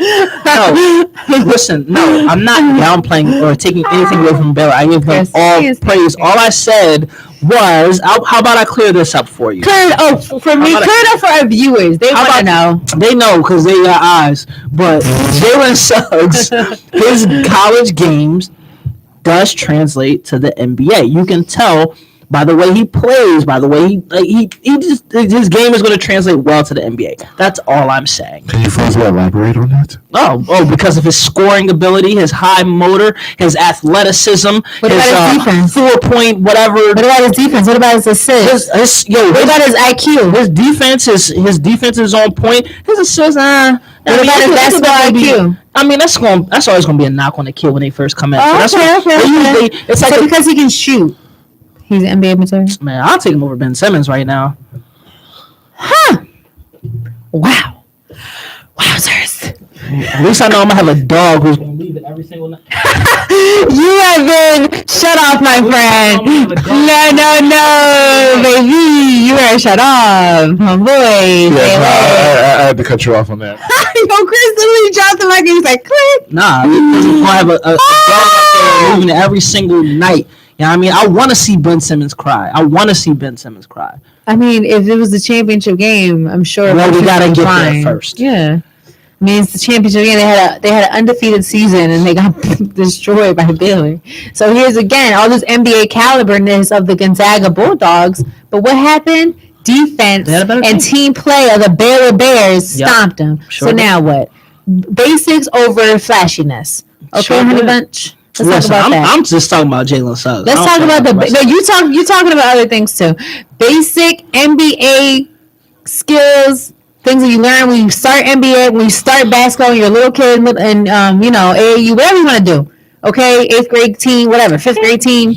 That trumps the flashiness of what you're trying to say. All right. So how about we cease? We can stop going to war right now because this is going to happen. You want to armistice? Yeah, we're gonna cease. Sound like a furcinator. Nah, chill. I'm sorry, I just got that message. Let me know how that goes. I can message you personally, so I can do like it's management company. Tell your friends to get with my friends, and we can be friends. Yeah. Yo, Fergie, come on down. Call in. So how y'all feel about that ESPN list that came out? So number 1 they had Luka Doncic. Number 2 they had Zion Williamson. I agree. Number 3 LaMelo Ball. Skeptical about that. I can understand where they're coming from with that. Right. Donovan Mitchell. Ooh, no. Number 5 Jason Tatum. Tatum should have been 3, baby. Like he's picking the draft. I think I agree with that. 8. Number 6 De'Aaron Fox. No. Number 7 Ben Simmons. He should be 3. Ben should be 4. Anywho, number 8 Devin Booker. Why not? Oh, I'm sorry. Book should be. Okay. Book should be 4. I still think Tatum should be 3, then Ben after Book. Okay. Number 9 Bam Adebayo, and number 10 Shai Gilgeous-Alexander. That's their list. He's a baller. I think there's more than that. There's way more. Yeah, but they're in the top 10 out of 25. Top 10 out of 25. Sorry. I mean, I think the LaMelo John, I kind of That's get jumping it. the gun because he had such an impact on the team his first season. Yeah, I get it. And believe it or not, his brother kind of like coming off a little slow, having his little bumps in the road, kind of helps him a bit. Even though Lonzo was definitely turning into form, he had 8 threes one of his games last week. He's been looking really good. What's your trade for him? Oh yeah, that would have been a nice trade too. At least he's not scared to shoot. And he played defense too, and he passes. But But yeah, LaMelo, he shouldn't be there though. That's a little bit too high. We did this a couple weeks ago. We didn't even have him in our top 10. He made my top 15. Yeah, but he made my top 15. I can understand where they're going with LaMelo because he's 19 and everyone else is 22, 23. Yeah, so like his impact at 19 and like you put him like 5 years later with him like, older, body more tuned out, and him just playing more efficiently. So like his game, when you play, the more you play, the more polished your game gets. Yeah. So the fact that his game right now is translating into winning basketball, and it actually inspires. It helps. Elevate the play of Devontae Graham, elevates the play of Terry Rozier because he realized like, oh wait, this guy's taking my minutes, so I got to step up my game. That's so funny. I'm looking at the list because I have my notes here. Yeah. So I actually said, is this yours or mine? This is mine. Wow. So I said Luka number 1, Jason Tatum number 2, Ben Simmons number 3, Donovan Mitchell number 4, and then Trae Young number 5. That's what I had said. But that was and I had LaMelo Ball all the way down to 14 when we did this. Yeah. Yeah. So I don't know. I feel like there's a lot of guys on this list who are definitely, you could argue, being in the top 10 and everything for their age, but like LaMelo's he's definitely too high for sure. He can hoop though. I like him. LaMelo's good. He's definitely gonna be better once he bulks up a little more. Gets a little more muscle on him. Yeah. He's gonna be good. What do you mean? How come LaMelo has to bulk up, but just to make Devontae Smith doesn't have to bulk up, Chris? And LaMelo's sport is less impactful. No, I never said Devontae doesn't need to bulk up. I'm just saying that his initial size isn't a concern right now because he can bulk up, but him being a killer, just being his size matters. Yeah, I agree with that. Yeah, and I mentioned Devontae is like 22. LaMelo's like 19. Like when you're 19, you're still not growing. You're not finished growing yet. So who knows? Maybe LaMelo at 6'8" right now, he might like grow another inch or two, and he might be 6'10". Honestly, you can say that, but look at who bulked up that has helped their game. Julius Randle, he slimmed down. Like now he's more muscle and he's not so chubby. Yeah, and that's helped elevate his game a lot. So with LaMelo, it'll be better if he puts some muscle on because it's not football, but there's contact. Going to the lane, getting the ball up, getting over big guys, over defenders.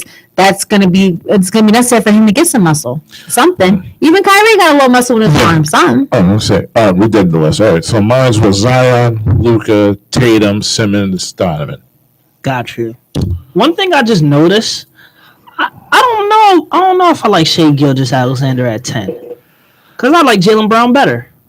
I don't know. 25 or old? It was 25 or younger, right? Yeah, Jaylen Brown still below 25. Okay. Yeah, I don't know about that. But I get it. Shai Gilgeous-Alexander's 22. Jaylen Brown might be 24. But probably. Shai is carrying his team, though. Carrying them to a first round. Actually, nothing. Carrying them to Cancun. But I'm saying carrying them in terms of they could be way, way worse. Oh, no, I agree. And they've beaten some teams that no one thought they would beat. Yeah. So I like him a lot. Him being a young guy, him being out there in OKC, losing half their team, most of their team in the past 2 years, 3 years, that says a lot. Yeah, no, I like him a lot. Like, that was one of the sleeper players that I wanted Daryl Morey to go after, like, because OKC has been so bad. So it's like, yo, can we just like kind of get him from y'all real quick? Just based on this list, I don't have a problem with Luka number 1. I still take Zion over him, but the top 2 is fine. Tatum's 3, Ben is 4, Donovan's 5. So that's the top 5. And then Ben Simmons is still like top 5 for y'all. Yeah. Okay. I had number 3 on mine. But I would add instead of Donovan, I'm putting Booker. That's my boo. Sorry. Oh my goodness. Yeah, and then after that, I'm just going based on the people that we saw off this list today. Right. Let's see. Honestly, I put LaMelo at 6. If we're redoing this list, yeah, we're doing this list. LaMelo at 6. So you're moving Ben from 7 to where? 7 to 5. 7 to 5. Okay. And I'm moving Tatum from 5 to 3. And Mitchell can stay at 4. I don't care. Okay. Yeah. So after that, it'll be LaMelo 6. So LaMelo already over De'Aaron Fox? Honestly, Fox will be last on this list. Whoa. That's why. That is crazy. Because LaMelo's already making more of an impact for his team than what De'Aaron Fox is already doing for Sacramento. Well, because he's flashy. And he's a rookie. No, Lamelo's a rookie. How long De'Aaron Fox been in the league now? He's been in the league for a little bit. Yeah. So there you go. So listen, in the end, like if LaMelo doesn't get healthy, I feel like they would maintain like one of their mid playoff spots. But unfortunately, he got hurt, and not to mention he's still 19, so you have to account for age. Right. And I like De'Aaron Fox, just not over LaMelo. So LaMelo would be 6. That's crazy. Yeah. Marco hates everybody's opinion. Yeah, I listen. don't hate anyone's opinion. I just said that. Honestly, He's like, you keep Bennett up top 5? honestly, Yeah. also unpopular opinion. Devin Booker at 8 is fine with me. Oh, you talk about me. You almost broke the microphone. Devin Booker? Yeah, Devin Booker's fine at 8. Is it because this team hasn't done anything until Chris Paul got there? Yeah, that's exactly it. That is true, but I just love him. Yeah. All right, fine, That's I'm fine. You biased. can look. I'm being biased. Nah, that's because he stole Ben Girl. That's why he mad. Oh, man. Yeah. I don't care about Ben Simmons, man. Nah, you're right though. So But I'm so low Look, key. he's I'm still nice. so He's still nice. kind of You salty. can't You say he's snubbed me at not- Dave and you Buster's. can't say he's not He cold. said what? I'm so low key kind of salty. You snubbed me at Dave and Buster's. crazy. Yeah, but You listen. met Ben Simmons and David Butler? Yeah. What It was, happened? it was during the Super Bowl game between the Falcons and the Patriots. He was with his friend and like one of his girls that he was seeing. Langston tried to ask if we can get a picture of him. He was like, "No, I'm just chilling with my girl." I'm just That's like, fair. "Yeah, that's fair." I'm Yeah. like, "Cool." So like at the end of the night, we saw him taking pictures of somebody else. I'm like, "Oh, girls or a guy? Somebody else. A girl or a guy? It looks like a guy. People we knew? No, it was somebody that worked there." You know, it's crazy because like how I am, because I'm petty. I would have never liked him again after that. I'm like, yo, I came to What this Dave man. I Buster's you at? respected it. Huh? What David Buster's were you at? Oh, Delaware Ave. yeah, the one down at the. Oh, okay, cool. That's crazy. I definitely would have took. I would have took that personally. Yeah, then like Because I'm petty.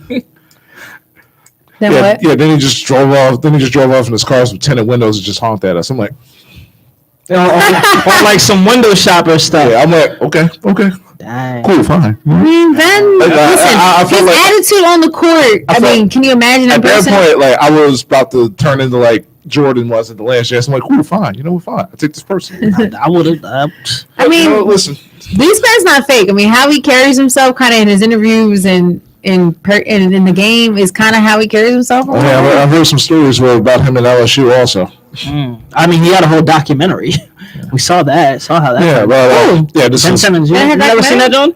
Yeah, Ben Simmons was like his How did his documentary go? What was he like suspended for like not going to class?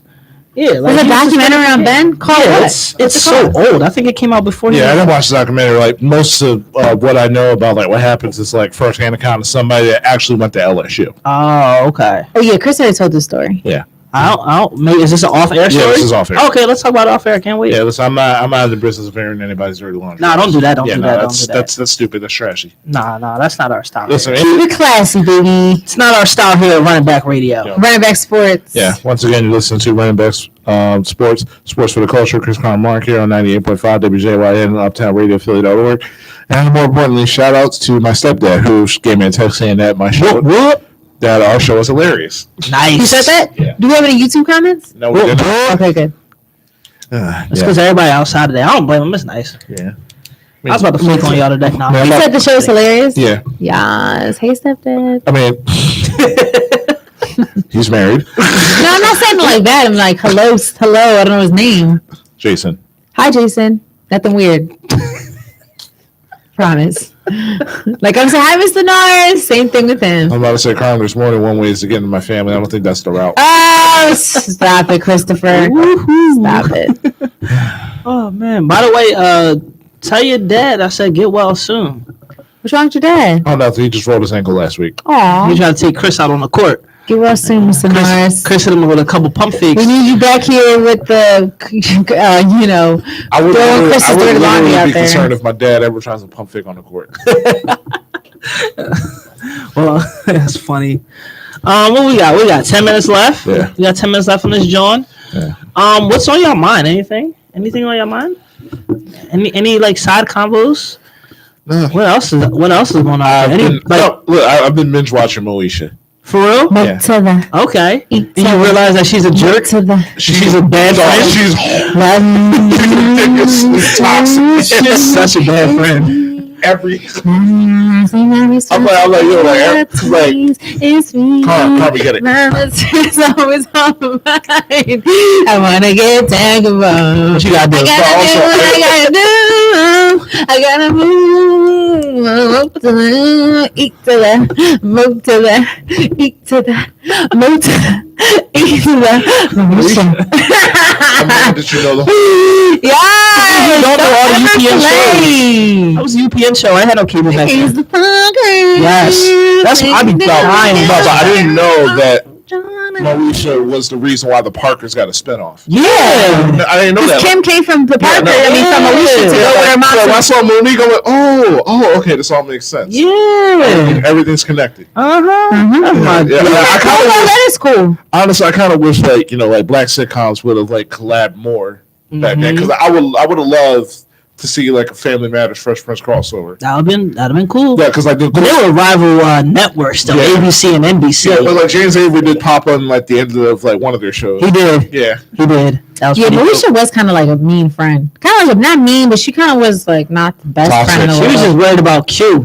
She was. I used to think Q was that. I was like Q, like ooh, Q. Hated. I was like on that kind of time with Q. I was like, all right, Q. Like a little, Hakeem, little like, roughneck. yeah, I was like, okay, Q.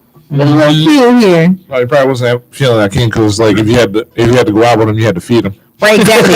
I'm not paying for your meal, and I'm not feeding you in my house. So turn around now. Hakeem definitely was just coming in first thing in the morning, sitting at the table like he lived there. That's like me and my best friend's house. I literally just walk into the house like I own. I'm like, hey, y'all. They're like, hey, Carmen, what's up? They're like, Same. hey. But I'm not like Hakeem, but like I have that comfort level where I just walk in and like it's my house. But you can act like Hakeem if you wanted to. Yeah, no, That's the kind of pull you got. But here's the thing though, when there's food on the stove, they already say, Carmen, you hungry? So I eat. So it's I okay. had- Like, it was good. Yeah. It was cracking. My best friend's mom makes besides my mom, she makes the best rice like ever. I don't know what she does with this rice. It's amazing. Really? Puerto Rican style, of course. Oh, okay. Okay. She probably make it out that pan. No, it's not in the pan. It's in the bowl. The John, the big. Oh no! Actually, no, bowl. it's not. It's not. My mom makes it in that kind of pan, but she doesn't. And it's like her rice is amazing. I was gonna say because every Spanish house I've been into, they all got no, that. we all same do bowl. have it, but she doesn't always The make the is rice just in that. immaculate. Yeah, Soft, So- fluffy. yeah. I actually been watching You on Netflix. I just how started is getting to You. It's good. It's very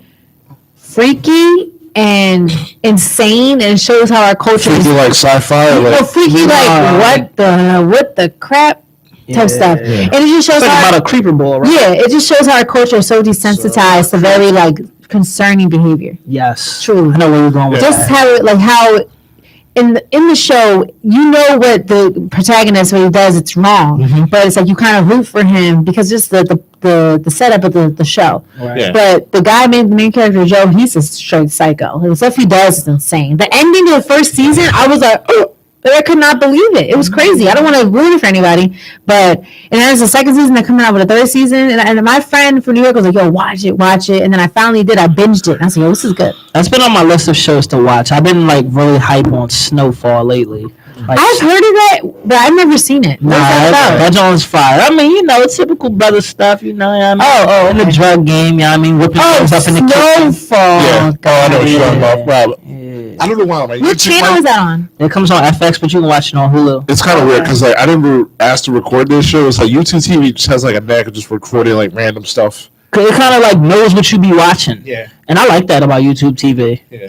But nah, Snowfall is fire. Like I'm a little behind. I got a few episodes. Yeah. I'm on That's what I season need to watch. 4, so I'm just like How many waiting. seasons is it? 4. Season 4 just started. Well, I'm the kind of type I like to watch shows after they come out on So you like can binge watch it? Yeah, so you can watch it like I hate waiting. That's what I'm doing now. Like I know season 4 comes on Honestly, every Wednesday, it depends on the show. but I'm just waiting. Oh my god, one of my favorite shows ever is coming out. Queen of the South come back on. It comes back on tomorrow. You guys ever heard of Queen of the South? I gave it a try. It started too slow for me. I love it. I know it'd be popping, It's but I'm so like, good. if It's the final season too. for real. Mhm. If a show like for the build up, if it takes too long to draw me in, I'm good. Yeah, no, I get it. Certain shows you don't give it a chance. Honestly. You just kind of. I'm gonna watch the Tyler Perry Sisters. I heard of that. Is that good? You've been on some sitcom stuff, huh? That's not sitcom. It's not sitcom? It's like a drama. I was gonna say I heard Tyler Perry, so I automatically assumed sitcom. So I was like, oh, all right. Yeah, I'm excited to check this It's out. just about like 4 black women and their love lives and all that. Like girlfriend. Oh, Yeah. Okay. My girlfriend. She about to sing this whole song too. Yeah. But it's like it's like 10 times messier. It's like you got this one Joan who's like the head of like, you know, like she got like her degree and like, you know, and now she's a part of like a divorce, like a divorce company, and like the person that she's trying to help divorce is the man that she's seeing. The woman that she's helping with the divorce is the man that she's having an affair with. Ooh. Oh, nice. That sounds. I almost cursed. That sounds a little spicy. Yeah. You know what I want to see? I never watched it. Insecure. I want to watch that. I've never seen Insecure. What do you do with your I know. time? I used to I haven't watch it. seen it. I miss Insecure. What? Are you Isn't it coming back? They only go one last season. Okay, I want to watch Insecure. My Bro. sister watches it. First off, you can binge it quick because the episodes are 30 minutes. Yeah, no. I want to get into it. My sister likes it. But you know what it is? I know it's on HBO Max, but I actually have been picking up the OC again on HBO Max. I used to watch, I've watched, first of all, okay, so with the OC, The OC? the OC. That was the joint from like Fox, right? Yeah, yeah. Orange County. Yeah, exactly. So with the OC, I love it, but they had 4 seasons, but I stopped watching it Oh, after snap, the we actually got third. a caller. Is it Jordan? 98.5 WJYN, Run About Sports. Hello? All right. But yeah, so they had 4 seasons, but to me, Interrupt us. exactly, my OC binge, my OC talk. But after the 3rd season, they killed off Marissa, who was the main character, everything of the show. After they killed her off, the show just went downhill. So let me tell you, that's how much of a fan I am. I never watched the 4th season. I refused to, because after they killed Marissa, I was done. I was like, I'm done. I was like that with One done. Tree Hill when they took Lucas off. Oh my God, yeah. Like once you kind of take off a main person, it's like you can't be invested in the story like you were before. So once they killed Marissa, I'm like, I'm done. But I still love it, so I always will watch the first 3 seasons. So yes, California, What's that? I ain't here we watched that, come, right back where we started from, California. Calm got the vocals Honestly, I know how you feel though. Like I used to watch like Degrassi Heavy, so like Yeah. when JT died, I didn't like. Certain things aren't the same. You can't kill off certain people like Smallville. They took off Lana. After they took off Lana, I was done. Oh, and they substituted her for Lois. Yeah, I was done. She Like, got after- older. I know, but the way the story was, how they so focused on their love and their building of the relationship, I was like, how can you just say he's going to be with Lois now? Like after everything he's been through with Lana, I was like, I'm done. And after Lana left, I never watched it again. Let's not feel I was gonna watch Family Matters when Steve chooses Laura or Myra. Myra. Right. Shout out to Thomas. Ah, Too early. way too early. She's bad dude. Laura never deserved Steve anyway. Don't even get me started. Yeah. She made this man alter his DNA to finally show him some Wait, love. he chose Laura over Myra in the end? Yes. Yeah, you didn't know? I remember that now. Dang. Okay, all right then. I got alter his DNA I for a got show. the perfect top. I got the perfect discussion question now. What's up? Best black sitcom couple. Is that any black? Can it be Yeah. any sitcom? Has it black? Yeah. Yeah. Why? Listen, why? Why can't we do shout outs to Hispanics? What, Oh, well, true. I don't know none. We need to do a George I mean, it's Lopez still show. supposed for the culture. Right. With George Lopez. best That's black. another problematic show. All 6 are black. All right, fine. Nah, do you think, Carm? We don't want to exclude you. Nah, but I'm just thinking about it because hold on. Because you can't. I mean, George, we got Living Single, Martin, Fresh Prince. Come on. Right. Right. Living Single. There's a lot. The original Friends. Shoot, you can even talk about what is that show? I forgot. But there's a lot of definitely some black couples out there Yeah. that we can talk about and get into. Yeah.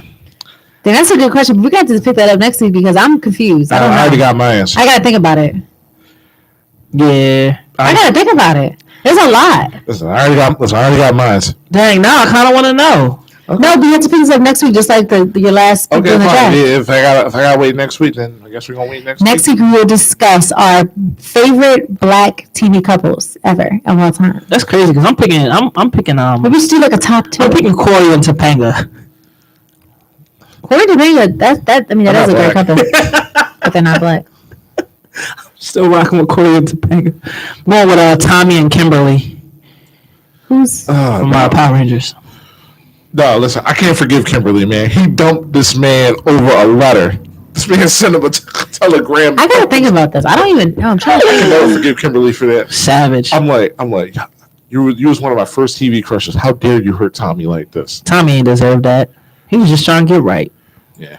Anyway, that's that's all the time that we have. Next week, ladies and gentlemen, be on the lookout for more women's facts and fun. Mm-hmm. More, we're going to talk about our top 2 favorite black couples of all time, TV couples. And then Chris is going to give us the continuation of his mock 2021 NFL draft. Yeah. Oh man, I should probably get the ball to you for this going forward. Yeah, let her do it. Once again, Chris Thomas, Mark Thompson. Shagal Khan. running Bell Sports for the culture. Until next time. Peace. Later. Love, peace, and soul.